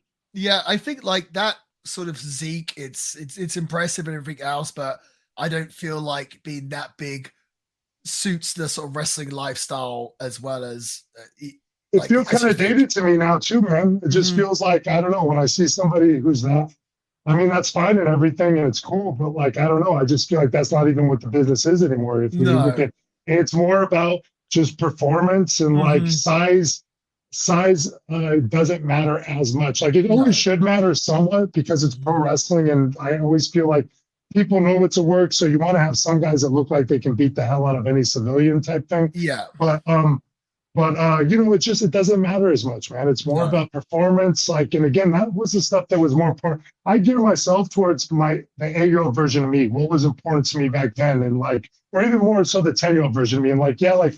Because the 8-year-old version of me loved the Ultimate Warrior and all that stuff. But then as I got older, I loved Shawn Michaels, Bret Hart, Mr. Perfect. Those were my guys. And it was because, they had character and all that stuff, but they also moved well in the ring and they worked well around the ring. And that was a huge thing for me. That your look was important and your gear was important. And, just like, conviction in your promos. Yeah, for sure. It's definitely more sustainable. Just one more thing about this match. Do you remember this whole match? I guess the feud or the storyline was Raw versus SmackDown. You were part of SmackDown. Raw. You were part of Raw. Okay, Ray and Matt are from SmackDown. So they had 2 referees in the ring as well. So not only did you not know what the match was going to be exactly, and you're kind of calling a bunch of stuff on the fly, they also had 2 referees in the ring at the same time. Do you remember that? No, I don't actually. So wait a minute, but they stayed in the match the whole time? Yes, the whole time. A Raw referee and a SmackDown referee, and they were both on the ground counting at the same time. It was kind of all over the place. Like, hold on a second, this is real? Wait, yes. How does that kind of feels like a big detail, but I have no recollection of 2 referees. So who was giving us the times? Like who? Like that's so weird. I have to watch this. I should have watched it back before I even got on here. I'm sorry, guys. That was one of my questions I was going to ask you. That's why we got you on. It was just chaos. Like, it was. Did it look like one of the referees was leading the show, or how did it look? Hard honestly, to tell. I was trying to watch you guys. It was actually quite distracting, the referees. And I was what is the point in two referees? Is that to keep it fair and impartial? So the idea was, I think, that Raw and SmackDown, I guess Bischoff and Teddy Long were kind of feuding. Oh, yeah. They couldn't agree what the Raw versus SmackDown match, like who the referee was going to be. So they both had a referee in there. So there was a lot going on in this match. Yeah. Yeah, it was a bit overwhelming. And then the finish got messed up because the wrong guy took the fall. So I remember it was a very overwhelming day. And it was in San Diego, which is here in Cali. So I remember I drove down there, which, usually you would think would be better, but I think was actually more stressful because of traffic. Right. LA traffic. Yeah. Obviously you're working here with, go on, Sam. I was just say, speaking of San Diego, I just wondered what it was actually like working with Ray, because like back then, I can't imagine, from my perspective, for you, like a better foil for you to be able to showcase you, right? Than like somebody like equally talented, but with that unique size and frame, just must have been perfect, right? Well, Ray was just a different experience than I'd ever had in my career wrestling because of the way he works and the way he moves. He's the one guy I remember at that point that you have to just kind of learn to be that base for him for a lot of his stuff. And he also was a huge lesson to me in like when I whip guys off, because even at that point in my career, again, I was still green, but like with Ray, I remember I went to shoot him off one time and like, I tend to not completely pantomime stuff. Like I'll actually push a guy. And I remember with Ray, when I was pushing him, it was throwing his footing off for the stuff he needed to do, because a lot of times it would be something he would initiate out of the corner. So Ray kind of really taught me how much in certain situations in pro wrestling you need to pantomime. Like, because the thing with me is when I was throwing him off his footing too, it didn't even feel like I was pushing him at all. I didn't know my own strength. I was as big as I was young, and so like I didn't even realize I was really pushing him. It felt like nothing to me. And he had told me, he's like, oh, you're giving me a little bit too much there, and it's throwing my footing off and kind of messing it up. So, it was just one of those kind of good lessons for me so now whenever I'm in that situation when I'm working somebody who has to initiate offense, you know what I mean? I make sure I take myself right back to that Rey Mysterio situation and make sure that I don't throw them off their path. Yeah. Ray's the best. He's just full on the best. Yeah. He's like the most, Ray's just one of those guys like, him, I'm sure there may be a couple others, but he's one of those guys like they're universally loved. Yeah, I think so. No one's got a bad word to say about Ray. I feel like what's crazy about Ray, I don't know if you found the same experience, but like every time I've had the opportunity to wrestle him, even though he's like a legend and been doing this for so long, he's always like, you call the match. Do you know what I mean? Like I end up calling the match for it. I'm like, you're like the greatest of all time. But he's just so good, just knows his stuff so well that he doesn't even care. It's like, you call it, I'll get myself over. Like he's just that good. That must be a veteran thing too, because I didn't work him enough to get that out of him. But like that was my exact experience with HBK. I worked him one time. I worked him one time at a house show. Or no, it wasn't right away. It was like I earned his trust in the first house show match, but there was a certain point where he was like, "You're calling the matches," you know what I mean? And like it went on for that like that forever, which you can understand was very awkward for me again, because just to even try to tell a legend of that status, hey, this is what we're doing next. I just phrased everything in the form of, and then like I had the same mentality as you. It was like, oh shit, like you're the GOAT, and you're like but it was what a great confidence builder, and like still probably the easiest work experience of my life, just because of the equity he had with the crowd and because of who he was to me. But like, I'll never forget that same thing, man. Like just him having the trust in me to call the matches was like, wow, man, this is just, that'll always stick with me, because that was such a huge thing, to have your childhood idol, to even be in that experience with him, but then also to not, to get the babyface version of him in the second run with who was actually, you know what I mean? Like you heard, like the first version I was a fan of, but like I imagine he would have been very difficult maybe to work with. Yeah. Or, you know what I mean? I don't know. I always thought about that being like interesting. If I had come in 5-7 years before that and worked with him, like what that experience would have been like. Right. So like this show, so if I'm getting this right, you're like 7 to 8 months into your like actual on TV WWE run. You mentioned earlier about Vince and Johnny Ace. Like, who do you think at this time, like during the period of this show, if you can remember, who was like a big proponent of you? Who was like fighting for you in the office or in creative? Were there people that were sort of fans of yours that were pushing heavy for you that stand out?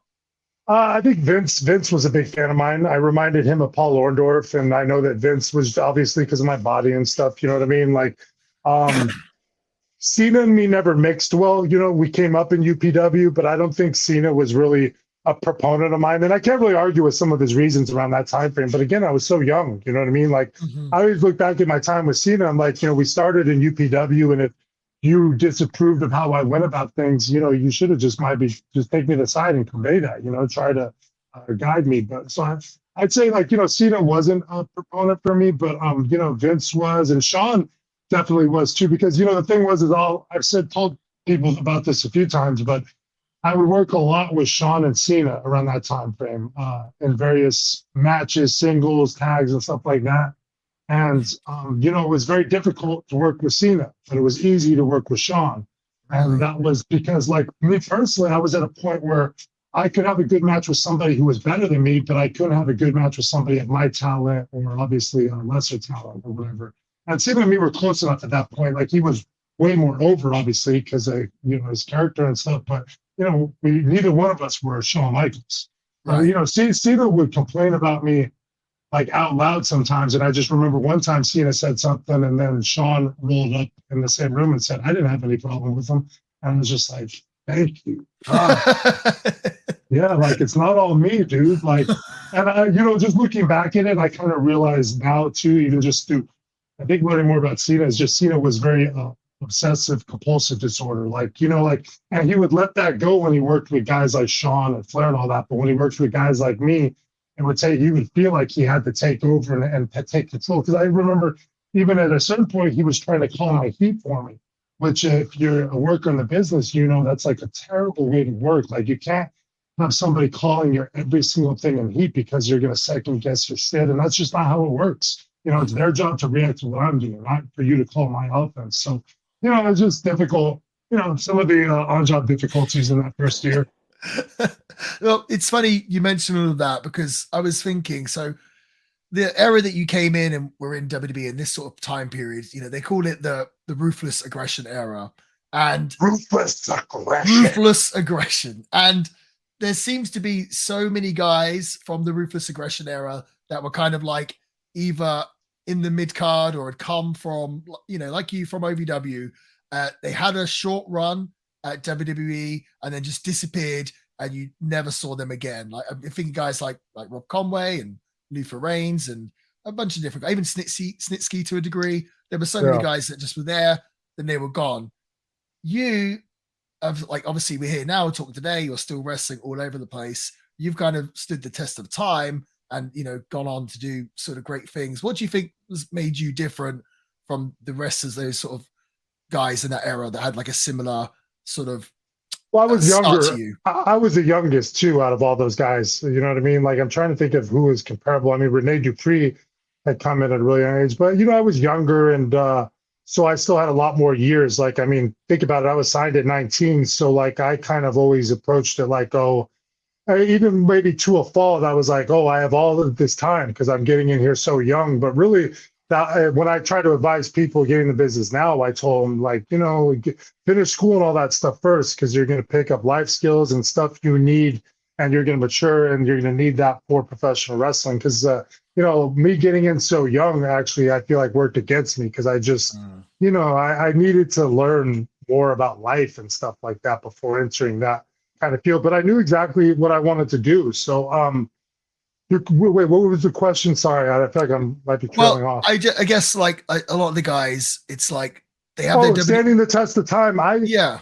Like a lot of guys get Oh. fired, they get fired from WWE and then are like, I'm done with wrestling. You know what I mean? But obviously you didn't take that approach at all. I just couldn't imagine not doing this. I Mhm. just couldn't, like, it was ingrained in my head since I was about 14. I loved it my whole life, but then it was once I turned 14, I just knew that for sure I wanted to do it.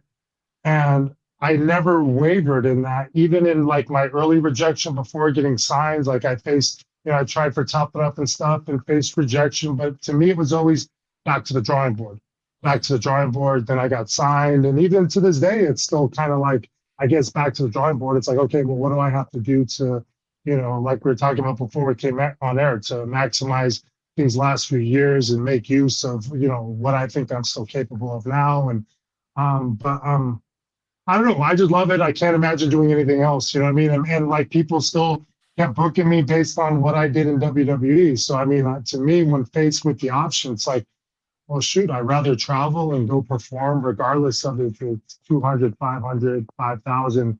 It still beats the hell out of doing any kind of Right. routine job. I mean, another thing is I just can't imagine going through life with the same kind of daily routines. So like to me, one part I like about wrestling is it just breaks up the whole routine. You go, even if it's a pain in the ass, you go somewhere else, you see a different restaurant, you stay at a different hotel, you go out if you want to, and then you come back and you're kind of rejuvenated to be back in wherever you're residing at that point. Yeah.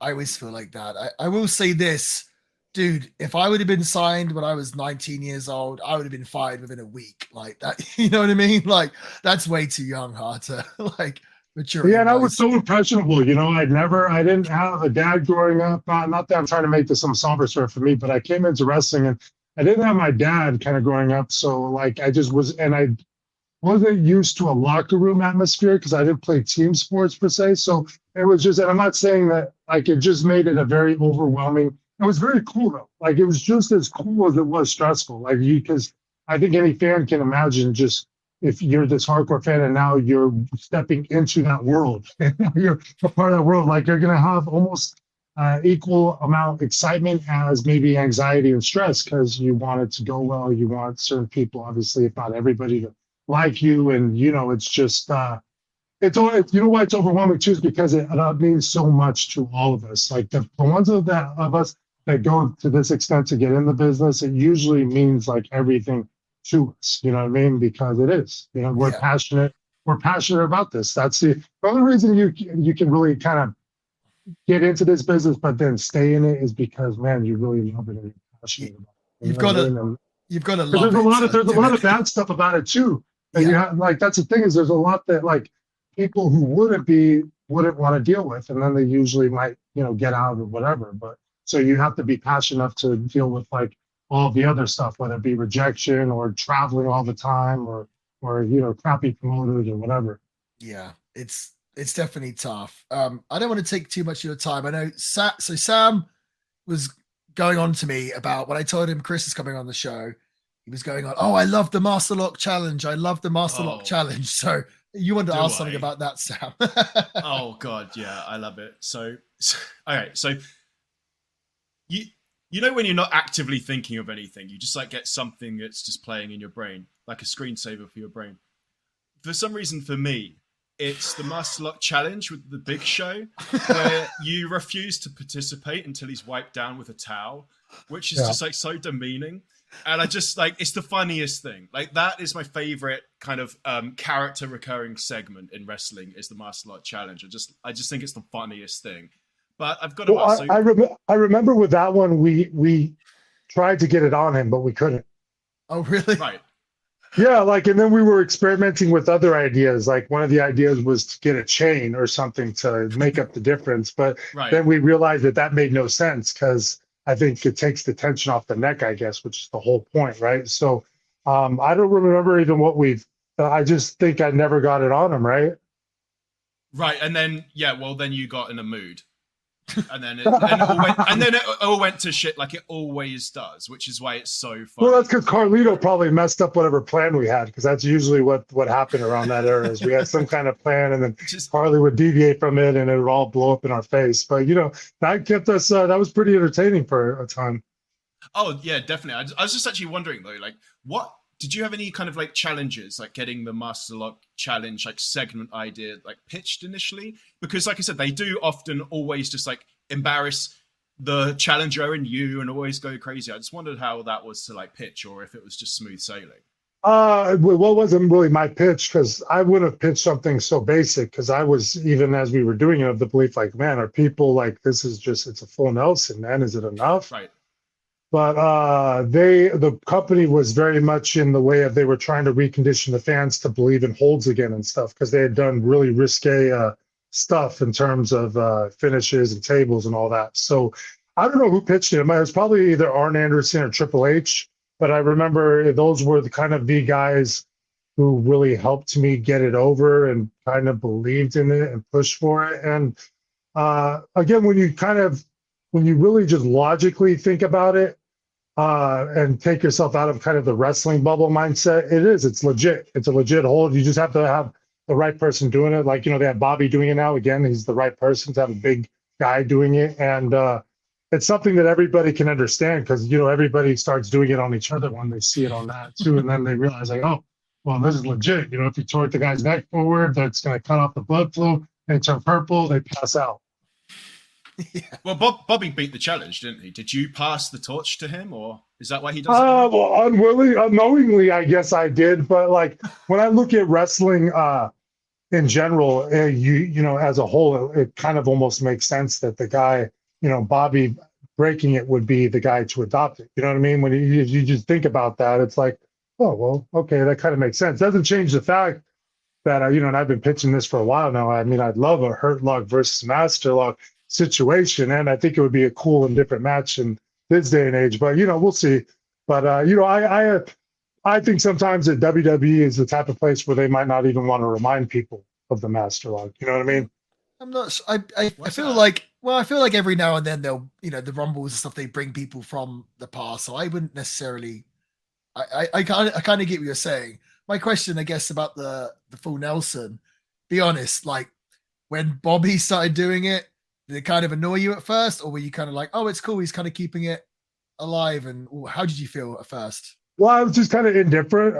At certain points, I just thought of, well, what does that mean for me? Which, when I really thought about it from that standpoint, I'm really like, oh, well, that's not good for bringing back Chris Masters, because they're giving your hold to somebody else. But also, I was never kind of of the mindset of going back really either. So like, that's why it wasn't so emotional to me. I just think I fell on like, oh, okay, that's interesting. What does that mean for me? And then once I got past that and just realized, well, it doesn't really matter. It's not like you had this eminent goal of returning there. It was more like, oh, well, it makes sense that it'd be Bobby to do it. You know what I mean? Yeah. I didn't want to be some bitter guy going on the internet writing about how Bobby Full Nelson sucks compared to mine. Right. If I ever had said anything like that, it's only been to try to push the angle. Right. Well, I guess you can look at it two ways. Either like you could say like that, like, what does this mean for me? But at the same time, there is a story there, because obviously people remember the Full Nelson challenge, and they remember, it doesn't take away from the fact that he's doing it now. It doesn't take away from the fact that you did it for those years and kind of made it famous. Well, that's the way I look at it. And, again, it'd just be kind of an interesting deal. But shoot. And, Bobby's a good dude too. Like the thing is Bobby, like Bobby, I mean, I don't know. It's hard to object to, because of when you factor all of that, like the way he's the guy who broke it. He physically looks the way he does, and he's just a good dude. So well, everything kind of gets recycled in wrestling. Obviously, you weren't the first guy to do a Full Nelson as well, so it's kind of like it's gonna eventually come around. It feels like, I think somebody said this, but in wrestling, it's like there's 10-year thing where after 10 years goes, you can kind of take something and, not necessarily just steal it, but recycle it, make it yours type of deal. Like, which is what, I think probably a lot of people are saying probably about LA Knight now, you know what I mean? With his run he's having in WWE, but I don't know. I never, some of it is Rock and Stone Cold-ish, but like, again, I just feel like he's made it his, you know what I mean? And like, I don't look at it like it's some straight ripoff, but it has been interesting to see him and Nash now going at each other. But when I see it, it almost hurts my heart, because I want to tell them, I'm like, Nash, you would actually love this dude, and like you guys would really actually get along. And like, so it's kind of weird to watch them getting, it's getting more heated with those guys. I'm like, gosh, well, maybe they'll turn it into money. It's funny. It's like if that's the criticism, like, oh, you're a cross between The Rock and Stone Cold Steve Austin, I don't think that's a terrible criticism to have. I know. Oh no, it's not. But they're trying to say he's ripping off the material. But again, like I don't know. I just think he's made it his, and like I can see, like, I don't know, anybody who's known like him when he was Eli Drake and all this, like you're almost happy to see this, because he literally has had the exact polar opposite career of me. Like he's basically been working 20 years, but like I went right into WWE, and he's basically he went every other route, and now he's there, but it's all working at the right time for him too. You know what I mean? Like everybody's seeing what a lot of us already knew of him. Like he's good performer. I think it's just really cool that someone has got over organically, and the WWE has decided to pick it up, and they're rewarding him getting over. Do you know what I mean? Rather than ignoring that was the other thing. That's the finishing pieces puzzle. Is he got all the way to that point, and then he even had to do it in spite of Vince McMahon. And not everybody probably knows to the extent of that, but like I will tell you, man, like it was not easy for him by any means. You know what I mean? I mean, everybody knows about the gimmick change he had to do and everything, but I mean, again, Vince even basically had him written off because he was 40 years old, and like 40 is one thing when you've been there before, but I think it's 40 is a whole other thing when it's like this is now your debut to the WWE.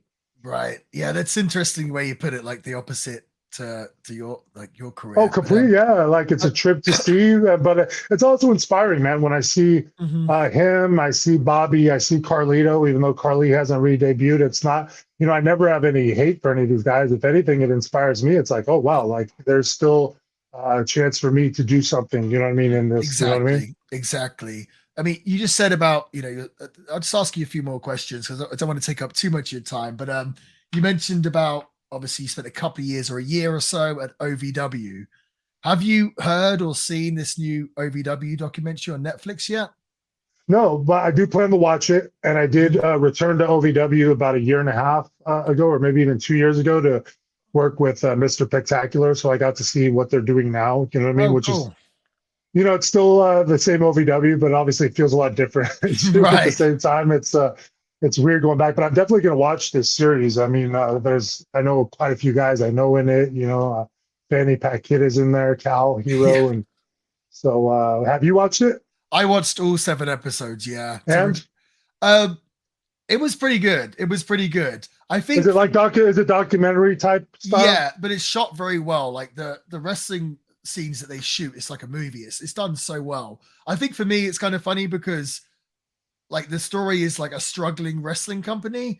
So for me, it's not like a new story because I'm like, well, I've worked for those sort of companies for like 20 years. You know what I mean? So for you might watch and be like, yeah, it's nothing new to me, but I can imagine someone that's outside the business or doesn't even like wrestling watching it being like, what is this circus? Well, is it popular? Is it really popular on Netflix right now? I think it's doing pretty well. I think it's done well. My first question is like, what is, if it gets really popular, like what does it put out to the universe about professional wrestling, right? Is it good? Is it bad? I mean, not that I guess it matters too much because you got stuff like Vice and all that now. There's always some kind of negative stuff. But like, then again, I mean, the only reason I ask is because sometimes these things blow up on Netflix and then people's perceptions of wrestling might be based on that. So yeah, I'm not sure if it gives... I don't know if he gives the best impression. Is Al Snow on there? Al Snow's on there, right? Oh yeah, he's all over it. Yeah, Al comes across great. Al comes across really well. Yeah, grumpy, but he's great. He's funny. Is his voice still scratchy? Yes. Yeah. Oh yeah. When did he turn into John Laurinaitis? I do not know. I remember I saw him like a year ago, and he had like these hiccups that wouldn't go away, and his voice was scratchy, and then like he got rid of the hiccups, but the scratchy voice just stayed with him. I personally feel like Al looks like better now than he ever did. Like I think with the short hair and the tan and he's jacked, I think he looks better than he did back in his prime. So well, you know what? I think a lot of guys have kind of done that. You just figured out in this day and age that the fountain of youth is taking care of yourself, going to the gym, whether you're bodybuilding or doing, like the functional training and, trying to put the right stuff in your body, man. And then you'll can age gracefully, if not be For us guys, we can even have a second prime sometimes, you know? Yeah, absolutely. No, I agree. And Shawn Michaels did that, so it's Ah. definitely possible. So the last No, thing you're talking about his actual second run. yeah, the second run, like it's No, but I'm thinking about like, you look at guys like The Rock at 50 years old or whatever, and he looks Dude, amazing. Again, Carlito looks amazing. Dude, I saw that The Rock came back on SmackDown the other day, and I saw this meme which just completely blew my mind, right? So did you see The Rock's return or pictures of it at all? What is it, the 2003 to 2023 one or something like Well, that? It says this. It says that, so The Rock, so when he did that segment on SmackDown the other day, he's the same age as Bruno was when Bruno came back to help David, his son. The same age as Hogan was when Hogan was Mr. America. The same age as Flair was when he was pretending to have a heart attack in WCW, which is like late 90s. The same age as Shawn Michaels was for his Saudi Arabia match. And the same age as Harley Race was when he was managing Vader. And I was just like, wow. Yeah, well, that's the perfect, like, that's what I'm saying. Like, yeah, not even a second prime in terms of your in-ring wrestling. I'm talking about a second prime in terms of how you physically mature and how you age. You know what I mean? There's two ways you can go. You can either go off the cliff or you can actually be maybe better in some ways. Yeah, because you gain that years of knowledge of like how to look after yourself and everything else, and it becomes more of a priority as you get older, right? Like, but also some guys just look better with some maturity. I'm just talking about even from a physical standpoint. True. Well, I want to get this, if it's cool with you, to finish this on a word association game. We have a little bit of fun. So basically, because I want to, obviously, we're talking about Taboo Tuesday. There's kind of a host of different talents on this show. So if you're cool with it, I'd like to ask the name, and if you can just give me like the first thing that comes to your head. It can be one word answers, or it can there's no rules. You can do whatever you like, but if we could do that, I think that would be fun. Okay, you ready? Yeah. Mick Foley. Legend. Rob Conway. Ego. Ooh. Tyson Tomko. I mean that in a good way, Rob. Tyson Tomko. Badass. Lita. Cool. Eric Bischoff. Oh my gosh. Stumped you. And you know what? It's weird because there's like a word association for my personal interactions, and then there's like almost a fan word association for, you know what I mean? When I think about somebody like Bischoff, because like he's a really personable and nice guy, but like that's not what I also lean towards the Bischoff that I didn't even know and watched and stuff. So I'm just trying to think of what my summation of him would be. Just first thing that comes to mind. He's a good dude, Nah, I can't think of. He's a good dude, Gold Dust. Hilarious. Trish Stratus. I mean, I had a little crush on her, so I'll just say crush. I think everyone did. Yeah. Triple H. I'm going to say intimidating, and I've told people this before, and I'll just explain why. Is because even when Hunter wasn't angry, he would just have this face, you know what I mean? Like, I think Randy kind of marked it one time, you know what I mean? And he would always look like I remember I'd be traveling with Randy, and we would show up to the building, and I'd see that face, and he'd always make me feel like I'd done something wrong, even if I hadn't. So, like, I always just looked at it like, man, that face, just something about that face makes me always feel like I'm in trouble or something. Go ahead. The resting bitch face, whatever they call it. Yeah, I guess that's it. He had a guy version of that. Yeah. Batista. Fashionable, jacked. Well, I had John Cena on the list, but you already kind of spoke about it. We already know now. Yeah. And the final one, Shawn Michaels. Oh, the GOAT. Yeah. You don't think it's Bret Hart?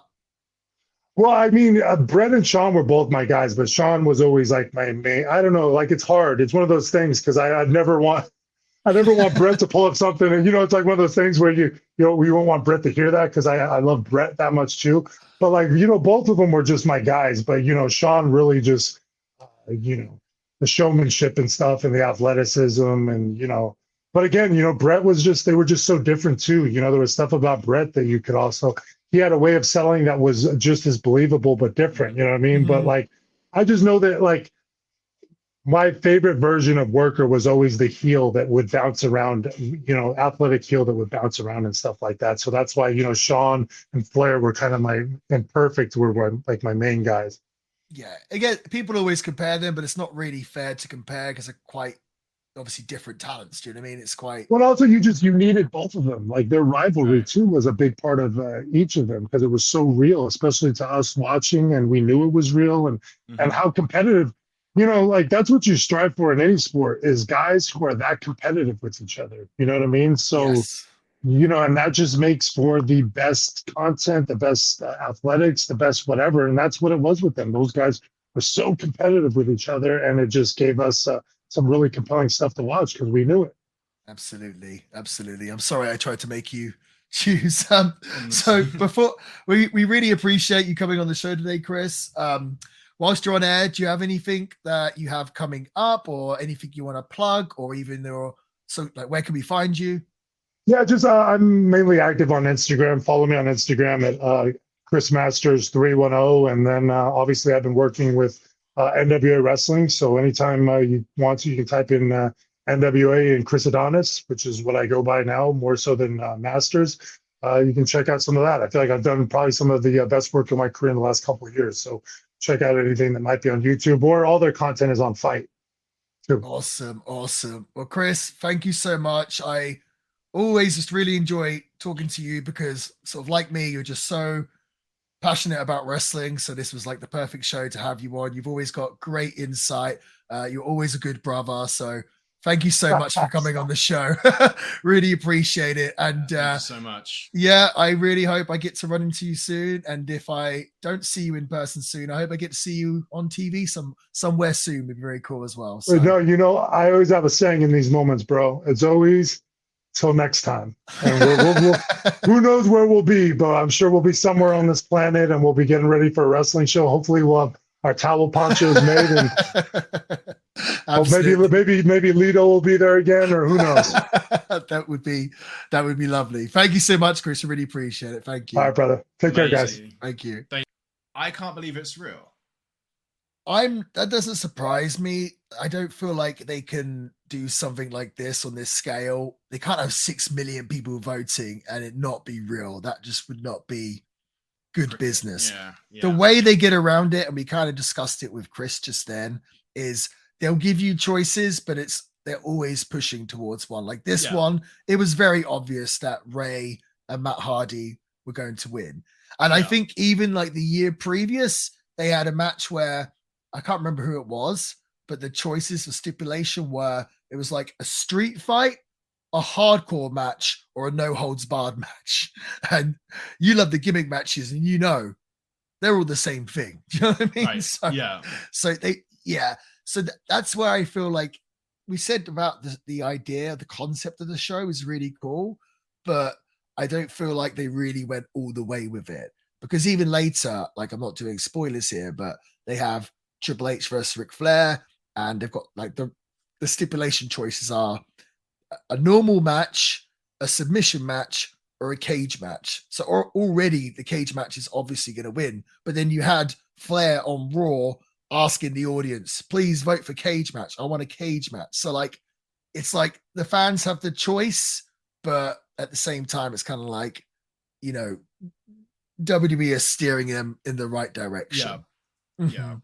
Yeah, hang on. Whoa. So there could have been, if the vote went a different way, a match between Shawn Michaels and Trevor Murdoch. Because there was the Big Show, Kane and Shawn Michaels, and Shawn Michaels won for the final ones, and then straight afterwards, the Big Show and Kane were against Trevor Murdoch and Lance Cade.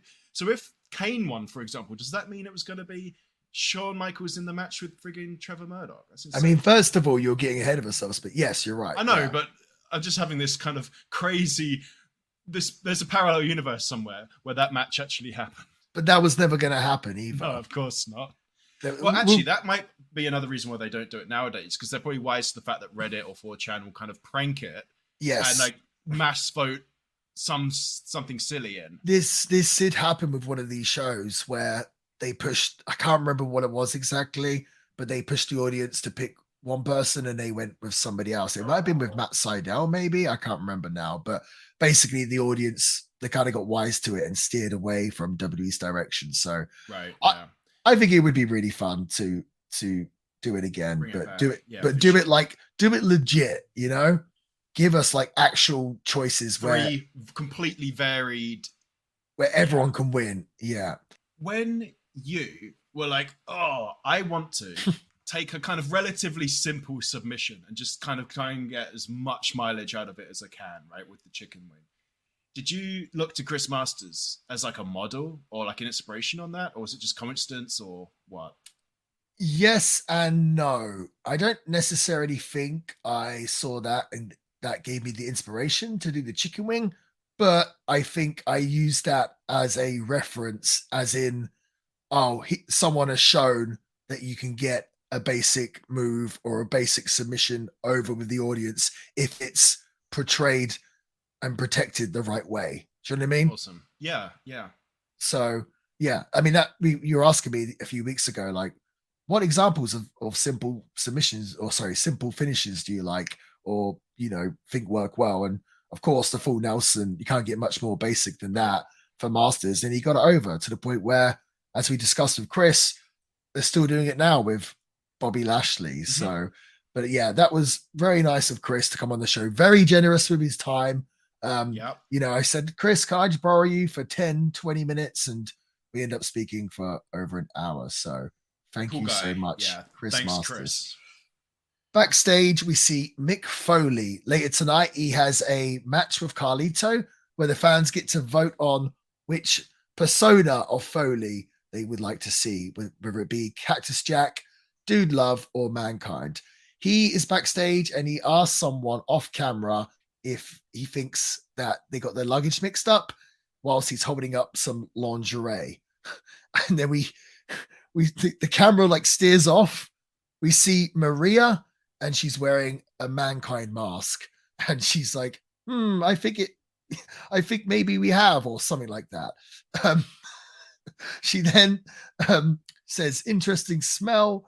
She takes off her top and takes off her tights off camera, of course, gives them to Foley and his mask, insinuating that she's naked. She walks off and Foley says, she says to Mick, have a nice day. And he says, I think I just did.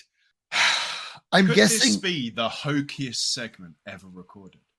I did a segment with Mick Foley once for being the elite, and maybe that was more hokey than this, but that was deliberately trying to be hokey. Right. that was in the build up to my match with Okada at the first All In. And I refer to myself and Mick Foley as a pair of hardcore legends, which I don't think he found funny. This, I'm guessing they just did this to try and push the audience to vote for Mankind, maybe? I didn't think about that. Maybe. I'm actually kind of shocked that Cactus Jack didn't win, but Mankind was the WWE gimmick, so we'll get to that anyway. Because this segment, this was WWE in 2005, I guess. These kind of what can you say? Yeah, dude, you didn't see segments like this in like 1997, but this 2005, yeah. So that brings us to the next match. It's Eugene and a legend as voted for by the audience, a legend of their choice, taking on Rob Conway and Tyson Tomko. Mm-hmm. The fans, they voted for Superfly Jimmy Snuka with 43% of the vote over Jim Duggan, who got 40% of the vote, and Kamala, who got 17% of the vote. What was disappointing about this came up, and I was watching it, and I might have seen this show when it happened all those years ago, but obviously I don't remember it. And I was thinking, please be anyone but Snuka. Like he looked by far like how do I say this nicely? Like he didn't look as well as the other two guys or as in good a shape. And I thought, please be Kamala. And if not, please be Duggan. And sure enough, they picked Jimmy Snuka. So that led us to Jimmy Snuka and Eugene defeating Conway and Tyson Tomko in 6 minutes and 21 seconds of pretty grueling action. Yeah. Of all the things you feel like WWE made a misstep on, I feel like Eugene is probably the worst, right? I don't think so. I don't know. I mean, his character, obviously that wasn't how he was in real life, but then no one's character is like that. And I think when people ask Eugene about it, or Nick Dinsmore as his name is, he says that he gets a lot of mail and people telling that he was a massive inspiration for them or people with similar abilities and everything else. So I was personally never really offended by it. And it's, wrestling's entertainment. So Do you feel like he's a Gilbert ripoff though? no. Don't? I also don't like the word really rip off. And like when I put that Del Rios, the fake Scott Steiner Like Scott Steiner, yeah. reel up, I remember someone said, oh, well, Steiner was just a rip-off of superstar Billy Graham. I'm like, I don't think he was a rip-off. He was clearly influenced by him. Or inspired heavily. But rip-off, like Del Rios, he was a rip-off of Scott Steiner. That's blatant. Do you know what I mean? Mm-hmm. But like, if it's completely stolen, like how people steal my finger snap, that's a rip-off. When it's inspired, that's a different thing. But yeah, this match, dude, a few things. Rob Conway has an insane physique. He does, doesn't he? Looks $1 million. That being said, for whatever reason, there's just something missing with Rob Conway. Something big time. Just didn't have that connection. Tyson Tomko, I feel like he should have been a way bigger star than he was. And I think after his WWE run, he actually had a really good run in New Japan and in TNA. And it's a shame he didn't get that run in WWE because he looks like here's the thing, with a wrestler like him, he's not going to be doing arm drags in the opening match. Like, he looks like a main eventer. Do you know what I mean? Mm-hmm. And it's a shame he never got there. I do remember at the time the Eugene character actually being quite into it for the first few months or so. But this match, yeah, Jimmy Snuka, he is 62 here. Oh, wow. He looks maybe older. I will say this, he still did a really good Superfly splash at the end for the finish. But yeah, this match, it was 6 minutes, 21 seconds. And to me, it dragged. Tyson Tomko, we've said like Horace Hogan looks like a creator wrestler in the worst possible way. I feel like Tyson Tomko looks like a creator wrestler in the best kind of way, in that when we were kids and we wanted to just make this guy, he's got to have all the muscles and all the tattoos. I just feel like his look must be like, I would have thought it'd be so marketable. I'm actually surprised he didn't really go anywhere, I feel like kids would love him. He did look cool. He looked really cool, but I guess that could only get you so far. I also, so at the end of this match, post-match, sort of Tomko shoves Snuka into the turnbuckle, which led to Duggan and Kamala coming out for the save. I've always been a massive Kamala fan, so I wanted him to win. This sort of later version of Jim Duggan, back in the day, Jim Duggan wore the blue trunks. And I think after that, he went to a singlet. But this run, because I think this actually led to Jim Duggan having he got employed by WWE again, and he was on the brand for SmackDown, I think, for at least a year or two. But this second run of Jim Duggan, he wears like these blue swim shorts. I always just kind of thought it was really funny. I don't know why he wore them, but I guess it worked for him. Next up, we have Mick Foley taking on Carlito, where the fans get to vote on what persona Mick Foley is going to wrestle as. Basically, what t-shirt is he going to wear for this match? Right.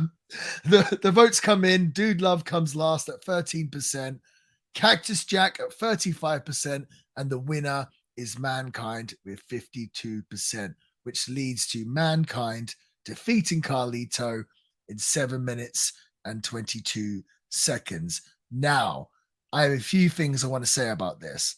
First of all, I think there's actually 5 faces of Foley. Okay? You've got Cactus Jack, Dude Love.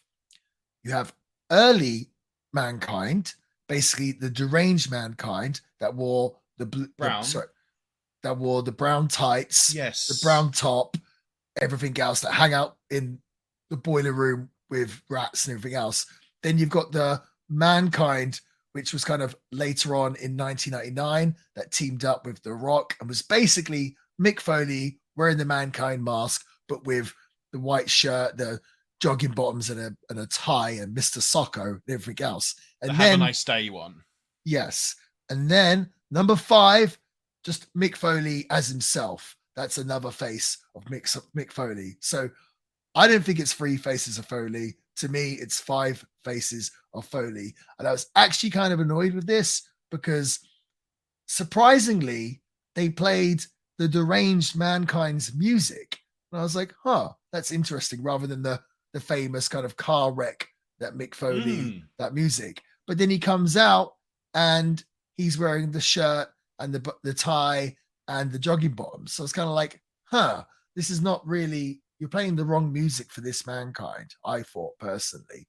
I guess they, in their head, they've like transitioned that Mankind music, the car wreck one, into Mick Foley's music. But for me, it seemed like this was a mashup between the two Mankind personas. Don't know why that bothered me. Maybe it's because I just really liked the Deranged Mankind much more than the Have a Nice Day Mankind. I mean, they were both great, but yeah, that kind of irked me for whatever reason. Yeah, I can't believe I didn't pick up on that, but that would irk me. That's very astute of you, sir. It seemed like he didn't get as good a reaction because he came out to that old music, right? Maybe, yeah. That was probably the least reaction I've ever seen from Mick Foley. Do you reckon a lot of the audience maybe didn't really remember that, or just were so invested in wanting what they used to? They were like, hang. Well, I don't know. I mean, you said earlier you surprised Cactus Jack didn't win. I was not surprised because, Cactus Jack he did stuff in the WWF and obviously famously did that match with Triple H at Royal Rumble 2000. But Mankind was how he came in.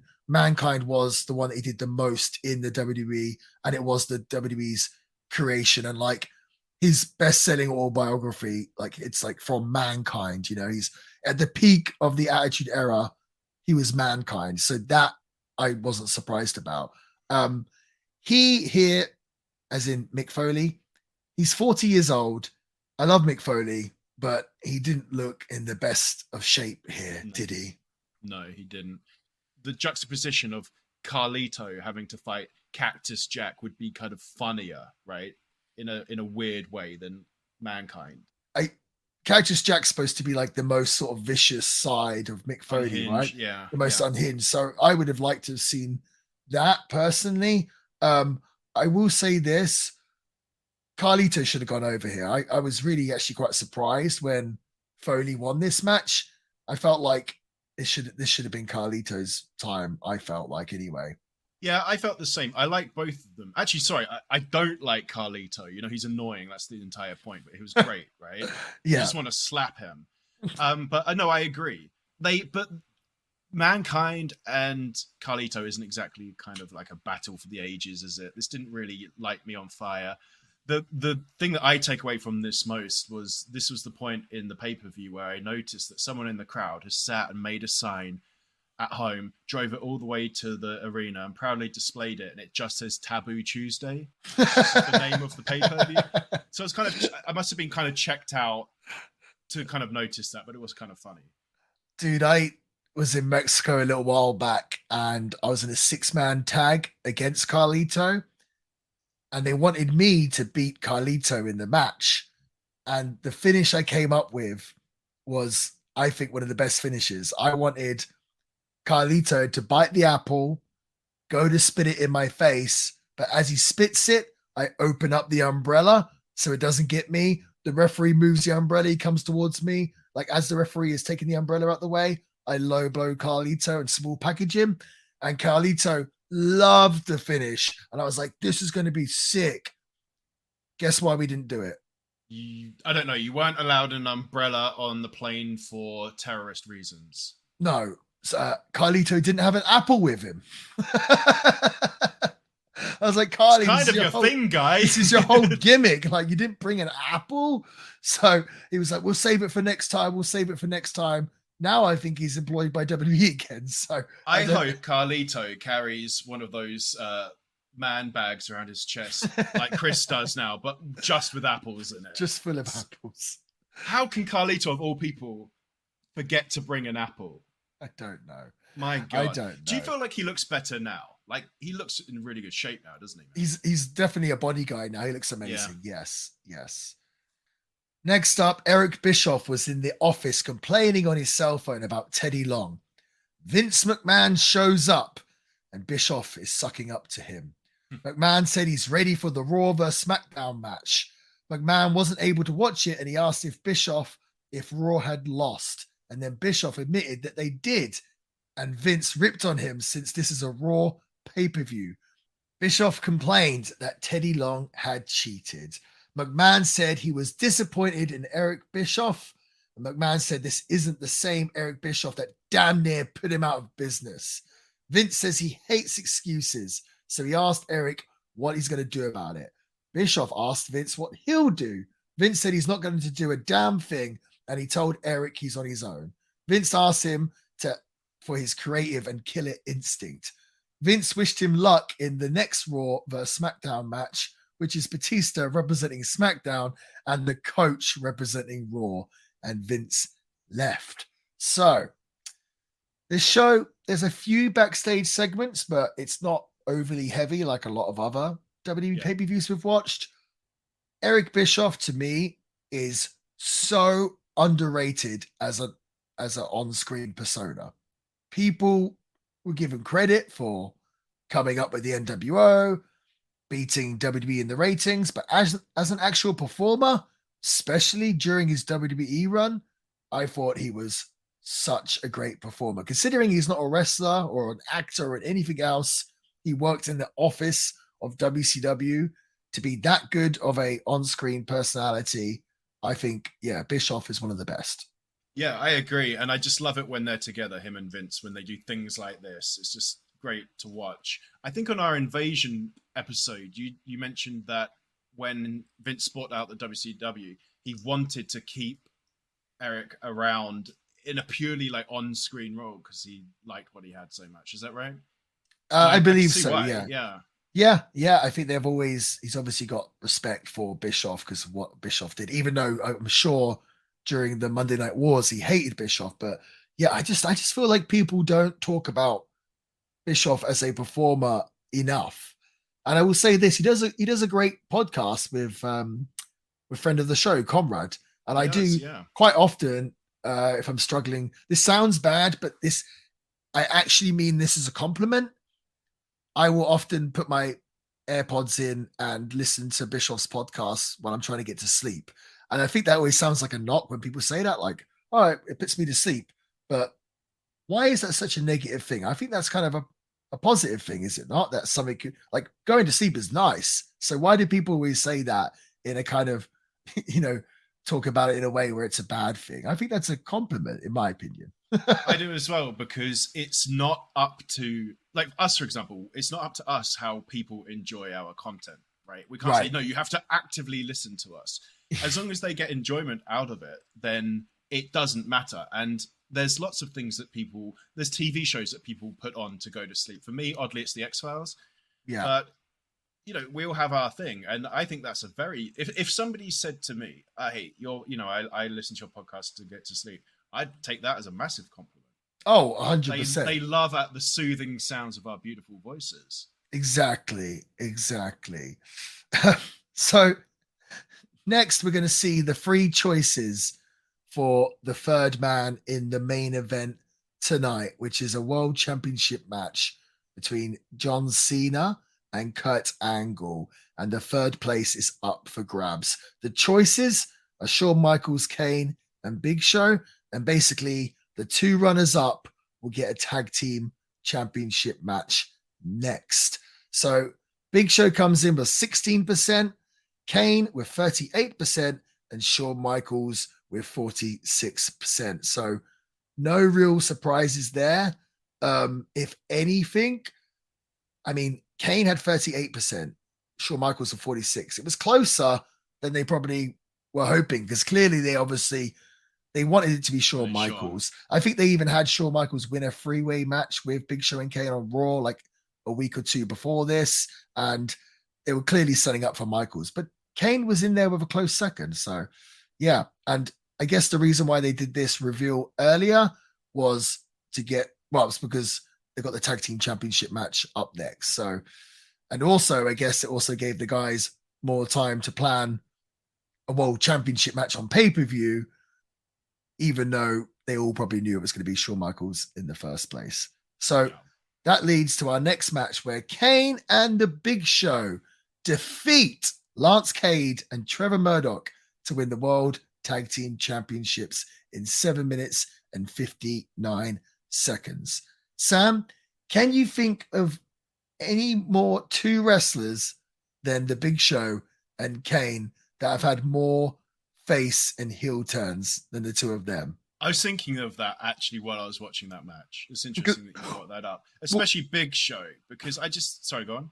Well, because I was watching this and at first I thought they were heels, and then I realized, oh no, they're baby faces, but they've changed so much. It's so hard to tell what they would be at any one point. And also a lot of people, when they change, they sometimes change their outfit as well. Well, these two don't. Like whether they're face or heel, they always kind of look the same. And yeah, so it was interesting. But the only way you could really tell is by looking at who they're against. Does that make sense? Also, both Kane and Big Show, because they both have been around for so long, have had so many different tag team partners. It's kind of funny that they found themselves, or they found each other, should I say. Kane's tag team partners, right? Kane is like the ultimate tag team whore. He's had so many other different guy, yeah. Right. He's had so many partners. These are tag team partners of Kane that I think he won the tag team championships with. Okay. Make one up and I'll try and point out the one that's not true. Oh, now you put me on the spot. I like your game with Chris and I didn't get to play. Okay. So we've got Mankind, the Hurricane, Big Show, Test, Rob Van Dam, X-Pac, Daniel Bryan, and The Undertaker. Okay. I know The Undertaker, Daniel Bryan are real. As in, I know they're real people, but I mean that actually happened. Who else? X-Pac? I don't think I've seen that, but I know there's something about him because I saw the green cane, so I wonder if there was some hint there. But that actually may be what you're throwing me off with. I'm going to go for X-Pac. I'm absolutely wrong. You're absolutely wrong. Kane and X-Pac was like my favorite tag team. Ah, damn it. They were a great tag team. We've got to watch some pay-per-views of Kane and X-Pac. When I was a kid, I was obsessed with that. The one I was lying about was Test. He was never a tag team champion. Test. But there's 7 different tag team partners there that he was tag team champions with. So yeah. And then here he wins them again with the Big Show. We've got another appearance from Trevor Murdoch, who what was his name in TNA? One of the Dups. Bowed up. Yeah. Stand up. He's obviously progressed a little bit since then. This is like the 3rd tag team match on the show, pretty much kind of in a row. At this point, I was kind of like, I'm just not interested. I get that Kane and Big Show, obviously great wrestlers, but I just had no real interest in this. Lance Cade, he seemed like he had all the promise in the world, and obviously it didn't work out for him. It's just a shame because I felt like he had a really good look and everything else. And unfortunately, he ended up passing away when he was 29 years old, which just really is a tragedy. So I'm not going to sit here and pick apart their work or anything else. I never knew that. I thought that was... I'm confused. Oh, he was Garrison Cade. Yes, yeah. Oh, okay. Actually, yeah. He was Lance Cade. He was predominantly known as, but yeah, okay. I know Garrison. Okay. Died at 29 years old, so it's a real shame. That's oof. The highlight of this was Kane coming out to the Finger 11 entrance music, which I used to love at the time. I remember downloading that and rocking out to it. That's got to be the best Kane entrance music. For sure, yeah. You love, like, you got blue balled with the Mankind one. You're absolutely pumped with this one. Entrance music is so important. Yes. It's so important. And I think that's been a big reason for my successes. I just have a great entrance music that people love. That's a big deal. I mean, these other wrestling companies, TNA had some good ones, but for the most part, not the best at music. And WCW also didn't have the best music. And I feel like it really hurts the product. You know what I mean? Like the music is one of the most important things. So I was happy to hear Finger 11.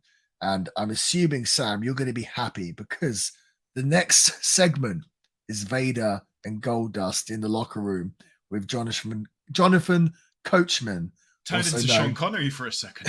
Sorry, also known as the coach, as he's getting ready for his match with Batista from SmackDown.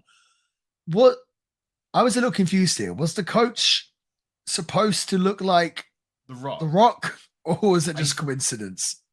He'll be another one of our Dollar Tree figures, right? He was a Dollar Tree Rock figure. We will get into that match, but just before the Coachman Batista match, they show the vote for the women's battle royal. So they're going to have a women's battle royal, and the fans get to vote on the women's outfits for the match. And I know exactly what you're going to say. So coming in last, 25% was cheerleader outfit, 32% is leather and lace, and the winning outfit for the women's battle royal, lingerie. So we're going to see a lingerie battle royal. Dude, we've been doing this show 12 weeks, and this is twice the topic that lingerie battle royal has come up from two different wrestling companies. Yeah. And dude, you just forget when you go back and watch older wrestling. It's one of the things where I like classic wrestling, and it was better back then.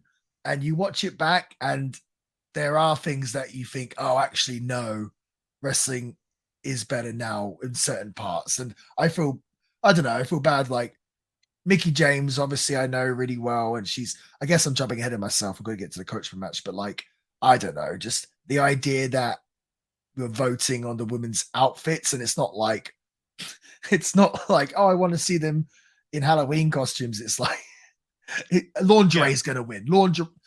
Of course, lingerie was going to win this. Do you know what I mean? Like, they're doing a lingerie battle royal. Yeah, and I know what you're going to say. It's like when it's a match involving the men, it's what stipulation is it, or who's the opponent going to be? And when it's the woman, it's what sexy fantasy bedroom outfit are they going to wear? And that wasn't lost to me. Like that really kind of hit it home. I was like, oh damn, actually, that would just never ever happen today. And I think that's fair enough that it wouldn't. Well, I think it can happen, but it's not in wrestling. Do you know what I mean? Like, do that for your OnlyFans or something. Yeah. Oh yeah. I meant wrestling. Or how about this? You do it for the men as well. So next, Kane. It's not. Is it going to be Kane versus Big Show? It's going to be. Is Kane and Big Show? Are they going to wear lingerie? What were the other two options? Leather and lace and cheerleader. Oh, cheerleader. I'd vote. What would you vote for Kane and Big Show? I wouldn't watch it either way. I don't want to watch Kane wrestle Big Show. Oh yeah, true. You're not even worried about what they're wearing. You just think it's two big guys. That's just going to be a drag. Yeah. Well, speaking of drag, that leads us to our next match, where the next match is going to be Batista taking on the coach, Jonathan Coachman.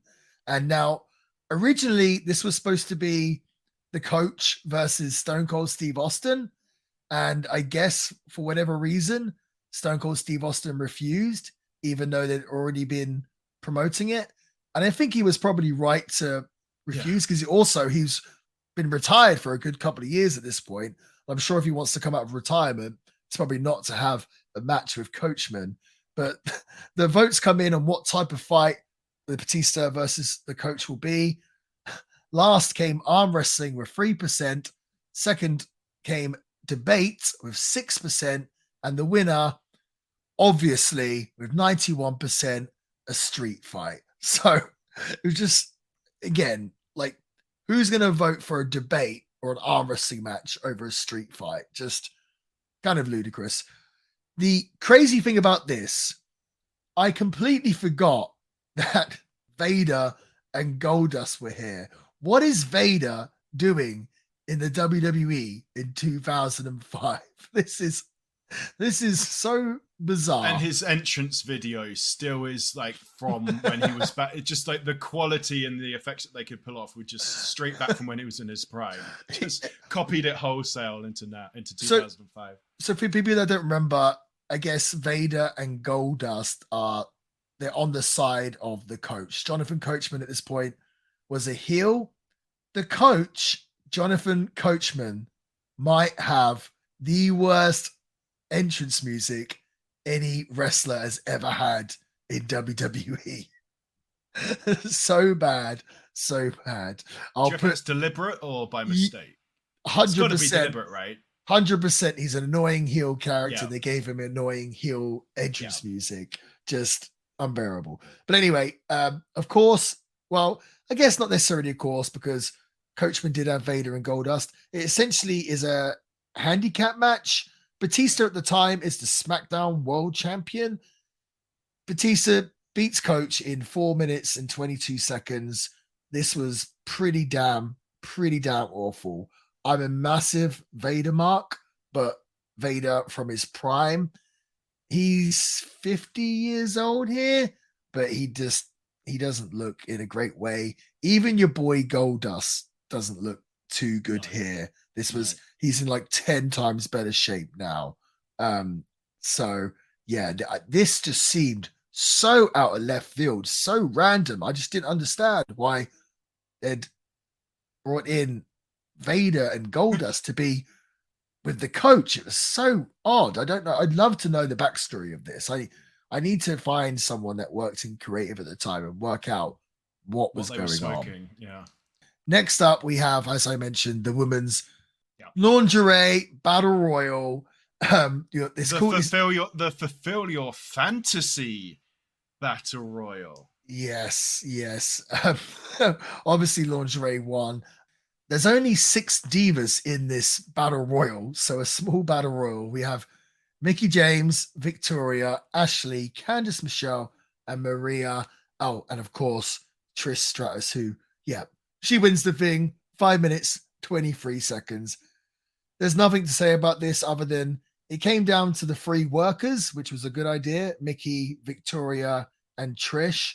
That was obviously smart. The finish, Mickie sacrifices herself by eliminating herself and Victoria at the same time, so Trish can win. This was actually Mickey's first pay-per-view appearance, and she debuted not long before this pay-per-view, with the storyline being that she was an obsessive fan of Trish Stratus, which turned ugly, and she became a stalker, which led to that kind of famous WrestleMania match between Trish and Mickie.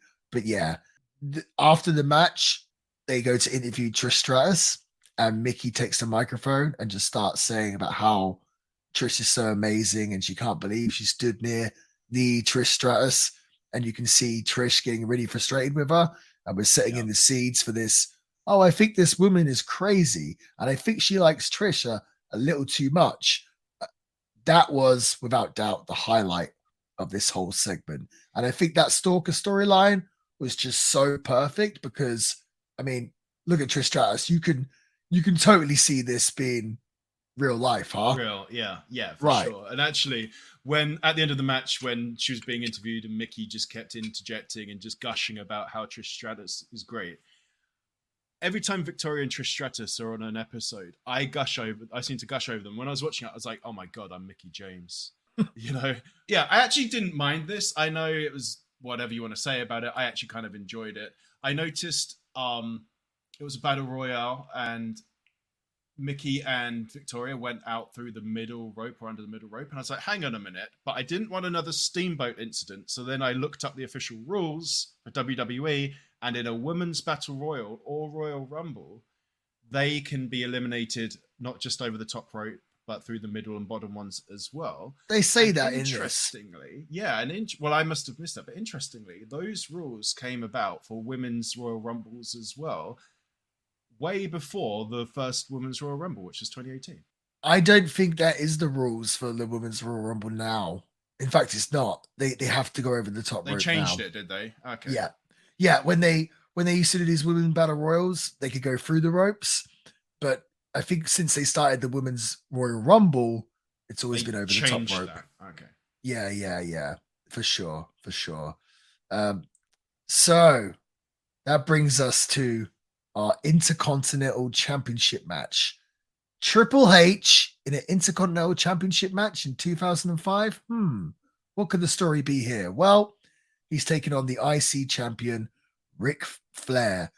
I want to say maybe a month before this or a few months before this, Triple H had returned to the WWE and he turned his back on Ric Flair, hit him with a sledgehammer, essentially ending Evolution. And why would he do that? I thought he loved Ric Flair. Well, he thought that Ric Flair was tarnishing his legacy and was not the Ric Flair that he grew up idolizing. So because of that, he had to attack him with a sledgehammer. Could have just had a polite word with him, Could have just said, "Hey, Rick, you may want to, think about hang out the old boots, maybe." Hanging up. That's the term I was looking for. Want to hang up the boots? But no, he twatted him with a sledgehammer. So we've already spoke about this, but the fans get the votes. This one is probably the most egregious one. The choice for the IC Championship match between Triple H and Flair, it's either one fall to a finish, submission match, or steel cage. Of course, one fall to a finish, 4%. Who voted for that? I do not know. In fact, that was me. I voted for one fall to a finish. Yeah, I actually thought when I saw submission, I was like, what fool would ever vote for a submission match? And then I remembered your top 5 gimmick matches from last week. I was like, oh, okay, that's mystery solved. Well, no, if you think about it, actually, so submission match got 13%, but from a kayfabe sort of standpoint, that kind of makes sense. I'm surprised it didn't get more because Ric Flair's the babyface, Triple H is the heel. If you're watching and you really want to see Ric Flair win, you'd maybe think he'd have a better chance in a submission match because of the figure 4 leg lock. That's the type of insight that you think of where, like, after you say it, it's frigging obvious. Yeah, I never thought about that. Whereas Triple H doesn't have a signature submission, so right, yeah, no, very but at the same time, you might also think, well, Flair has a better chance of escaping a cage than he does pinning or submitting Triple H, maybe. So you could argue that as well. So this match, 23 minutes and 47 seconds. It's a long one, and shockingly, Ric Flair comes out victorious by escaping the cage. This match, of course, they both love to get color. They've both gigged both really, really well. They've got a lot of blood coming out of them. This was very much reminiscent of Flair in 83. Clearly, yeah, I know. Flair, clearly Triple H, he's been a lifelong fan of of Ric Flair. You could just tell that he just wanted to have this sort of style of match with Ric Flair, where they go at it, they do a long match, they're both gigged, they're both bleeding everywhere, trading chops and Flair being Flair. This match so far was probably the best match on the show. It's pretty remarkable to see Ric Flair wrestling at this sort of standard for this long at the age of 56 years old here. It's pretty incredible. And also wild to think that, he's 56 years old here and he only had his last match like a year or two ago. Yeah, and here he's still got it. Still really captivating. He is. But like here, it's like he's 56, but like they're showing him as like old. Do you know what I mean? Yeah. But he still wrestled. But no, this was enjoyable. I love Triple H. I love Ric Flair. Not the biggest fan of steel cage matches, but this one I enjoyed because it wasn't like now you see steel cage matches and people are bringing in tables in the ring and kendo sticks, and I'm like, this just defeats the purpose of the cage match. Do you know what I mean? They told a really, really good story. Surprised to see Triple H put Ric Flair over, but it's what the audience wanted to see. Triple H here, so he's always been in just phenomenal shape. We always know Triple H is a body guy. Here, he's not in the greatest shape. And I don't know if it's because he came back from an injury or something, but he's not in the greatest physical condition that we're kind of used to seeing Triple H here. I said Flair was 56. Triple H here is only 36. And he's got the Lemmy beard, which I thought looked terrible. Looks goofy. Yeah, I can't stand it. Anytime, like there was also a point in like 2003 during the Triple H reign of terror where he shaved his face completely and he had no beard and he just didn't look right. And here with that, he has to have the whole. Yeah, he needs the beard. Yeah, it really just completes it. Yeah, it's like the final piece of the puzzle. I really like this. I love like Triple H's. disrespect at like all turns, slapping Flair, using his moves, like copying his taunts and his walks and the woos and just mocking him. I just loved all of that stuff. It's just really, really good. I love a cage match, as you know. Yeah, I really enjoy this match. What is the referee's name? I didn't Do catch. you know? I didn't. Because I'm pretty sure Joey Styles said referee Mickey James with the 2 count. Well, it wasn't Mickey James, but No, I know, but there's a referee that's also coincidentally called Mickey James. No, Don't you find that weird? there isn't. No. But he's okay. He His said name's- Mickey James. Well, maybe he got it wrong. What's the guy's name? We'll have to I figure don't that know. out. I can't remember who was refereeing. Who, if you're listening, go back, watch that match. Joey Styles, pretty sure he says referee Mickey James. Anyways, I've got to ask you, what's the point of a cage match if the officials just open the door? Well, you're allowed to escape the cage. That's how you win the match, by escaping the cage. Yeah, but you can climb over it. What do you need to do to get them to open the door? Nothing. So you could just have them open the door from the start and just run out. Well, yes, that I wanted to do this at Ring of Honor when I was a booker. I wanted to book a cage match and 2 guys in the ring, the bell rings, and they both just run to the cage and climb over and jump down and see who jumps down first. I think, because that's what would happen in a shoot. Do you know what I mean? But that's climbing over the cage, which makes sense. Mhm. I just don't understand how a door can be open. Then what's the point in the cage at all? Well, you still got to The escape door is it. open at all times. Yeah. You've still got to get out of it. But there's no challenge in walking through a door. There is challenge in climbing over a cage. There's no obstacle. Yeah, I don't think traditionally cage matches didn't have a door. I think that's something Right. that the WWE implemented, and yeah, I don't know.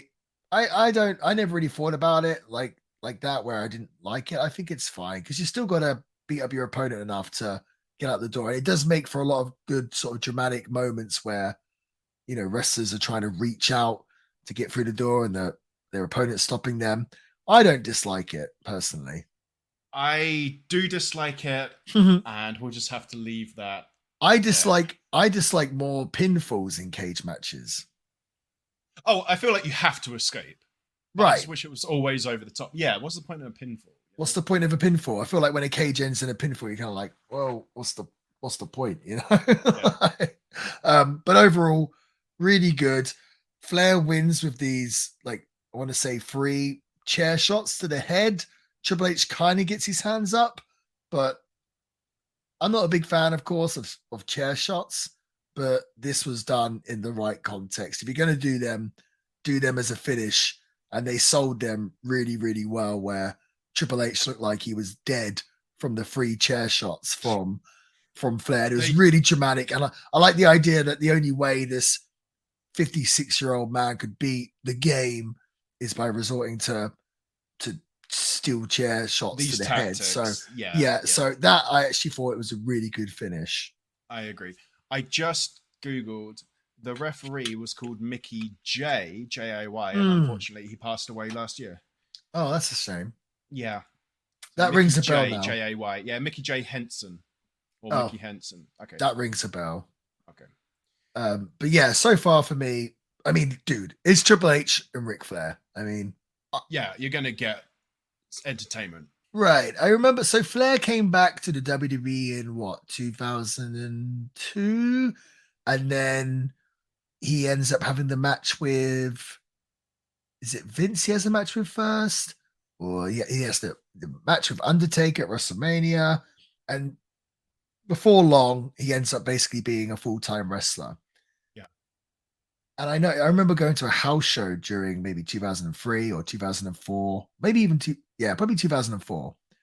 And just because Flair had been wrestling and been doing the chops and the whole crowd woos. And then I noticed on this house show, every wrestler on the show was doing chops. And you notice it quite a lot on this show as well. But Flair had that influence where clearly he was doing the chops. The crowd love it. They love going, woo. And just at one point, the whole roster was doing chops whilst the crowd go, woo. So clearly that was his influence on the roster. Kind of reminds me of when Kurt Angle started doing overhead belly to belly suplexes, and then Yeah. everyone was doing overhead belly to belly suplexes. But with the chops, I remember sort of Stone Cold Steve Austin in his last year, him doing loads of chops. And I to don't me, remember that. yeah, and it didn't really No. suit Steve Austin whatsoever. I didn't feel, him No. doing chops. But I guess because of Flair's influence, everyone just thought, oh, we'll start doing chops now.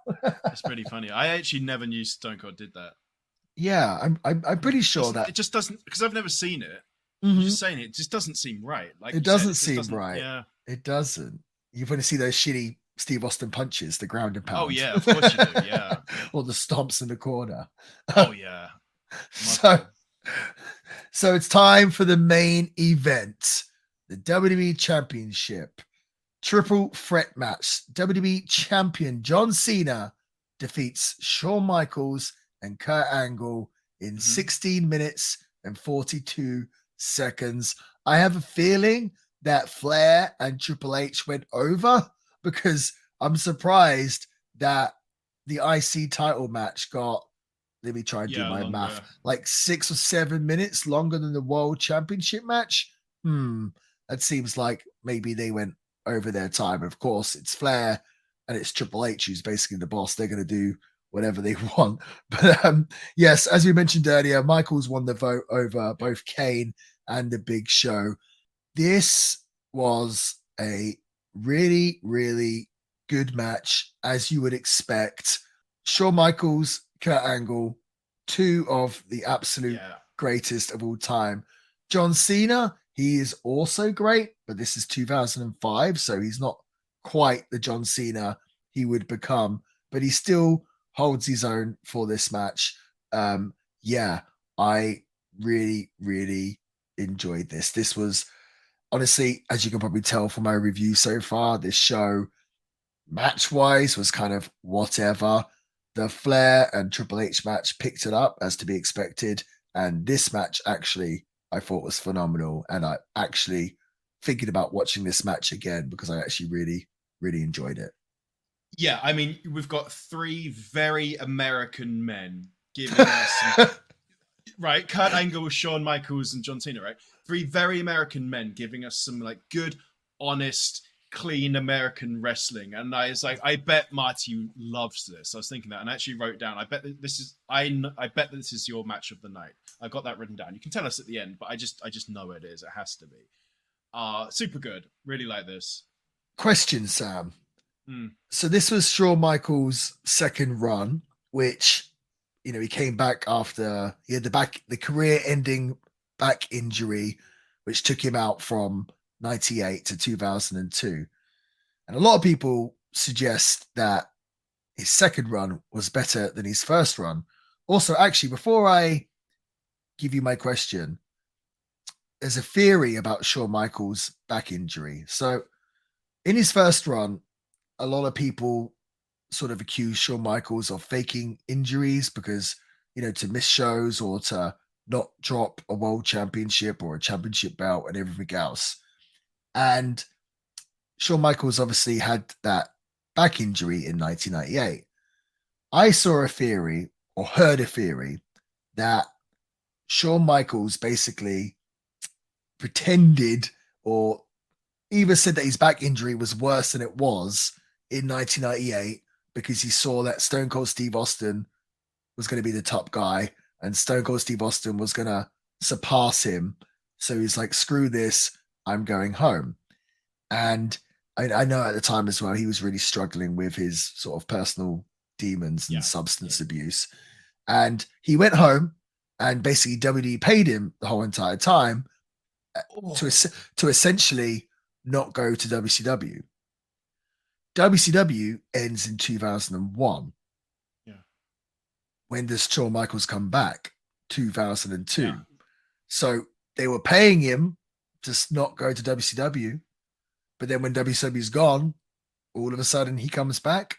There could be some kind of truth to all of that. What do you think, Sam? I love a good conspiracy theory. I don't know who's conspiring here, but it sounds plausible. Go on. Well, how could he have like a career-ending back injury and then just all of a sudden come back and he's great and better than So, ever. I mean, I know there's a lot of career-ending injuries where people come back, not necessarily better than ever, but I think Daniel Bryan had one. I think Paige is Yeah. wrestling still now, is she? Yeah, Edge, Christian, both of Edge. them. Yeah, so it's not unheard of, right? In fact, it's very heard of. But yeah, but sure. Okay, this is a two-part question. The first one is I actually don't think he's better in his second run, but I've been put on the spot, and all I can think of right now is the Razor Ramon ladder match. Was that WrestleMania 10? Yeah, they had one then. Like, yeah. How awesome that was.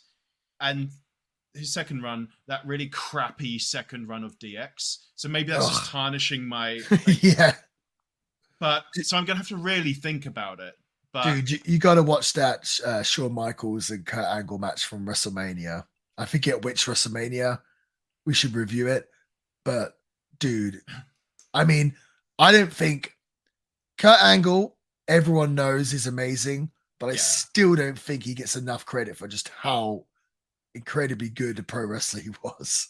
But that match, yeah, you should go out your way to watch. And of course, people love the Shawn Michaels matches with Undertaker. You know, those, I think the Shawn Michaels' last few matches. So, but the question I actually wanted to ask you was not which run did you like more, the first or second run, even though that is a good question. My question, of course, it refers to wrestling gear, which I always pick up on. Do you prefer Shawn Michaels in the tights or the long boys or the baggy boys, should I call them? The baggy plevers he's wearing here or the original tights? I think I know your answer, but I'm interested. I like the originals, right? Lovely. The white with the red hearts, I think is it was white with the red hearts, right? I mean, he had all different type of colors. I prefer that. But if the question's more broad to what outfits were better in his first or second run, don't forget his second run includes elimination chamber match where he had just like the worst outfit and the worst hair of all time. Well, no, he actually what's even worse than his brown tights at Elimination Chamber. Did you see? I think I've asked you this question already, and I think I know the answer, but I'll ask you again. Did you see Shawn Michaels? He came out of retirement again. His last match for Saudi Arabia, him and Triple H against Undertaker and Kane in Saudi. Dude, you've seen it? Yeah. We've got to review that one day. I mean, there's no point because everyone knows that's just, dude, like someone like Shawn Michaels, one of the greatest pro wrestlers of all time. Ever. Triple H, one of the greatest of all time. Undertaker, one of the greatest of all time. Kane, great and very iconic and a great wrestler. Dude, that tag team match, a basic tag team match. You'd think when you get to that status, no matter how old you are, it should be so easy. You know, DX could just do the suck it and the crowd's going to go nuts. You know what I mean? All they got to do is their trademark stuff very easily, very simply. And somehow that match just completely fell apart. And it's just like, damn, Shawn Michaels, he wouldn't come out of retirement to wrestle Bryan Danielson or Daniel Bryan or whatever, but he came back for this Saudi match and it was just absolutely terrible. And Shawn looked terrible with the shaved head. Yeah. I don't know how it could possibly be so bad with such like a veteran, multi-veteran caliber of participants. I mean, Chris just said, right, that back in 2005, Shawn just like knew how to he was so comfortable in his own abilities. Yeah. And that was back in 2005. You can only assume because this second run was good that he could just learn and experience even more.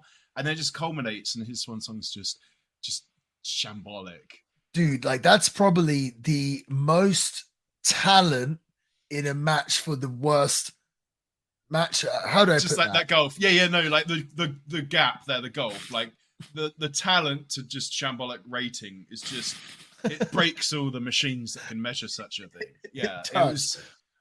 Well, also it's probably the most highest paid worst match ever. The rumors were that Shawn Michaels got paid something like $3 million or maybe more for that match. So it makes sense why he would be like, okay, I'll do it. I've retired, but dude, if someone offers you $3 million to do a tag match, you're going to do it, right? Oh, 100%. I do. Like- There's nothing I wouldn't do for $3 million. If they asked you to wrestle in Saudi Arabia, you'd be there, right? Of course. Yeah, definitely. By this point, you must know how to work a little bit now, Sam, after all this wrestling I've made you watch. Yeah, all the wrestling you've made me watch, and your insight and the insight of our guests, I reckon I'm better than I could put on a better show than that. Could you do a better TKO than the TKO we saw from Mark Merrow on episode 1? I think my mum could. It was Oh man. But we should probably actually get back to the match. But yeah, me personally, awesome match. I again love Shawn Michaels, love Kurt Angle. Kurt Angle is still underrated. Here, this is 2005. He's not in the WWE much longer till he goes to TNA. I always used to think it was cool. I'm going back to gear again when Kurt Angle would wear like the black leotards. I was thinking that, yeah. Yeah. And he's just a machine. And I think at the time he was having his sort of problems with his substance abuse. So it's even more incredible that he could go out there and just be an absolute machine. I would have known it. Yeah. No. But John Cena holds his own and just great piece of business. Go on. Another final match banger with Cena in 2 weeks in a row, which is pretty cool. Wow. Yeah, I think we will always agree that Kurt Angle is like underrated. Well, I just think when people are asked who's the best wrestler of all time, people will say Kurt Angle is one of the best wrestlers of all time. But when people are asked who's the best wrestler of all time, they won't say Kurt Angle. Does that make sense? I think that's fair. Would you say Kurt Angle? I still don't think I would. But see, I wouldn't, because I'd say Brett, but I'd say Eddie, or Eddie. I'd say Brett or Eddie. Yeah. Yeah. But there's an argument for everyone, but it just seems like true. It never seems like people are brave enough to put Kurt Angle as the number one. I agree. I think best that's wrestler of exactly all time. I feel like we should at least give a appreciation post on IG eventually. On the It's not that will come. The idea of the appreciation post, though, is supposed to be to people that maybe don't get enough appreciation, which I just said actually doesn't. That's get just enough underrated. Yeah. So okay, definition. I'd be like Kurt Angle yeah. appreciation post, and everyone's gonna be like, "Yeah, we already appreciate it, Marty. What are you doing?" And like you said, 2 weeks in a row, John Cena having a banger. Yeah. And obviously the narrative on Cena for all those years was, you can't wrestle. And it's like, pretty sure you guys got that wrong. You got that wrong. Yeah. One thing I noticed in this match, and I'm not calling you out, I just want to understand the distinction between like your criticism of like ladder or Money in the Bank ladder matches from last week, and what happened here when Cena was just like out of the ring for an extended period of time. Which would way outlast the impact of whatever put him out there until he was needed. You know, it was Kurt and it was Shawn Michaels for a good amount of time until Cena was needed. Then he ran in, right? And that was one of your criticisms of this Money in the Bank ladder match and stuff. And I was just wondering, isn't this just a thing for multi-competitor matches generally, like a staple of multi-competitor matches generally, and not really a ladder or Money in the Bank ladder match specific issue? So here's the difference. Here, they actually make a massive story about it. They turn it into a story. They even had a promo earlier in the show where Kurt Angle proposes to Shawn Michaels, "Hey, let's take John Cena out." So then during the match, they end up working together, and they both beat up John Cena big time. They're both on top of him, both punching John Cena. They're really doing a number on John. They throw him in the post. They take him in the outside. They smash him into the steel steps.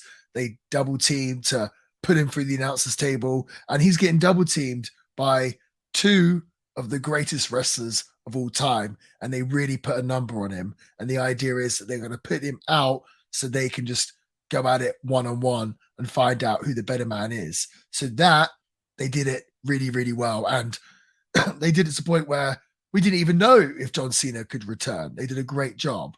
Whereas when you see it in other multi-man matches, someone would take a flying head scissors, feet to the floor, and be waiting for 3 minutes. Do you know what I mean? To their spot. So it was earned.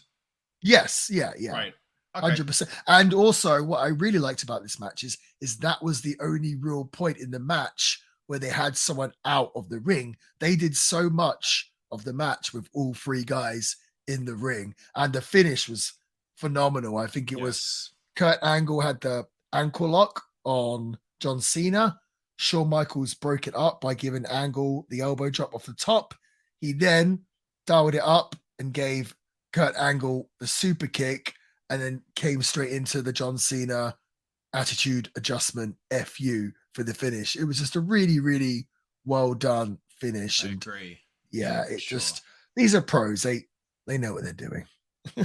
So I guess All right. for me, that answers my question. Well, your question that you're probably going to ask me. My favorite match of the show, no surprise, the WWE Championship Freeway match, triple threat. My least favorite match of the night. So I was going to say the Lingerie Battle Royal, but Mickey's in it and I love Mickey, so I'm not going to say that. Then I was going to say Batista versus Coach because it was just awful, but at the same time, it was so awful. It was entertaining at the same time. For me, it's Jimmy Snuka and Eugene versus Rob Conway and Tyson Tomko. I just had no interest in that. Actually, that's pretty much tied with Big Show and Kane against Murdoch and Cade. And honestly, I didn't enjoy Mankind against Carlito either. So quite a few stinkers. Yeah. So the first match with our beautiful boy Chris was pretty good. Then there was just like a lot of Drek in the middle, or bags in the middle, and then the end, and then just kind of crescendoed into just like really good. So overall, that's a mixed bag, like the definition of a mixed bag. Yes. My favorite match of the night was, I can completely understand why someone would say the final match with John Cena, Shawn Michaels, and Kurt Angle. And I can completely understand why you did, because I actually think it's the better match of the two. But for me, the Triple H and the Ric Flair one, I just felt more. You know, like it made me that's feel totally more. So that's, for me, that was my one. Although the only thing I thought it was a little bit too long. But that's the only thing that I was more invested. If I looked at this like card on paper before I watched it, I would predict that I would have liked the Flair and Triple H match the most because it's really my sort of style of wrestling. But yeah, it kind of went on a bit too long for me, so I gave the edge to the freeway match. And that makes perfect sense. I think whichever one you pick, they're both excellent, and you both win. My least favorite match of the night, it definitely wasn't the Fulfill Your Fantasy Battle Royal. I like that, and I just don't care. The like you said, the coach one, it was like a non-match, like a deliberately non-match. It was like an anti-match. It was fun. Like, it was weird and it was funny, so it didn't bother me at all. I was going to say Big Show and Kane against Trevor Murdoch and Lance Cade, but I completely forgot about the Eugene and Jimmy Snuka one until you mentioned it. So it has to be that. The fact that we just talked about it and I couldn't remember. So for me, it was the Eugene and Rob Conway and Tyson Tomko one for me. You said this show was a mixed bag, and I think that's going to reflect my star rating. Yeah, I think it has to. The opener with Masters, Ray, Matt Hardy, I thought was a pretty good match. Yeah. Started well. The show is bookended, right? The two matches at the end were great. Everything else on the show in the middle was pretty awful. I'm going to have to give this show, I'm sorry to do this, but 2.5, right in the middle. I think that's fair. I'm going to give it a 3 because I actually enjoyed the Fulfill Your Fantasy thing probably more than you did. I really, really like both of the end matches, and the opening match was pretty good. The worst takeaway for me was not even the match with Eugene. It was the fact that on the ramp, that keyboard, it was not reflective of a real keyboard. It was gobbledygook, and 2 of the keys were WW. Because it had WWE, and I just couldn't stop staring at that. But overall, like, it's called Taboo Tuesday, and I was like, oh, for God's sake, it sounds like it's going to suck. But it started pretty well, real dreck in the middle, but then it just ended really well as well. So I came out really happy. Went in pretty happy, came out really happy, and I think 3 is fair for how I felt. Yeah. Well, I I always do research, of course, before we record our podcast. And I looked on the podcast app to see if anyone else had reviewed this show. And I couldn't find anyone. I was hoping maybe Bruce Pritchard or someone had spoken about it before to get some insight. And no one had even covered it. So we are the first to cover this in the podcast world. I mean, I'm sure someone else has, but on a large scale, we are the first to review this. So that's the type of thing that we like to do on the show. We like to give you different insights and review different shows that you haven't heard 100 times before or have been done to death. That is a question I would like to ask the audience. Would you like us to cover more mainstream shows, the big ones, your WrestleManias, your Royal Rumbles, etc.? Or would you prefer us to cover more niche shows or more obscure shows? Like, do you want to see us cover the first ever Ring of Honor show? Do you want to see us cover Smoky Mountain Wrestling? Or do you want us to cover a WCW Worldwide episode, for example, or a Sunday Night Heat episode, or whatever it might be? Or are you happy in the middle where, kind of like now, we're kind of, we've done some big shows, we've done some less big shows. Yeah. Let us know what you want us to do, because let us know if you want us to go further afield to Japan or the UK. Yes, I did actually. Oh, I forgot to say this. I did actually ask the audience what shows they would like us to cover, and the response was massive. And what I learned was, maybe I'll go over these, what people said next week, so we get some shout outs for people. But what I learned is people, our audience seems to want newer shows. Well, at least newer than the 90s. The majority of answers were kind of from like 99 upwards. So, and that's obviously why last week we did 2011. This week we did 2005. So, I mean, tell me if I'm wrong, audience, you tell us what you want, but it seemed like there was a lot of early 2000s and mid 2000s. So we've done that the last 2 weeks. So yeah, I'm going to have to decide what we do next week. Sometimes we like to keep it close, or sometimes we have a big jump. So we'll work out what we're going to do next week. Hey, Martin, I think that's everything. So I've got to go now and be busy being a huge Instagram star. So. Oh yes. Oh, that is nice. I've got to go and be busy editing. So we have our responsibilities. And we do it for you, the people. So show us the appreciation we deserve. Careful, you kind of sound like Coach. He was the voice of the people, wasn't he? I think he was. All right, guys. Have a good week. Till next week.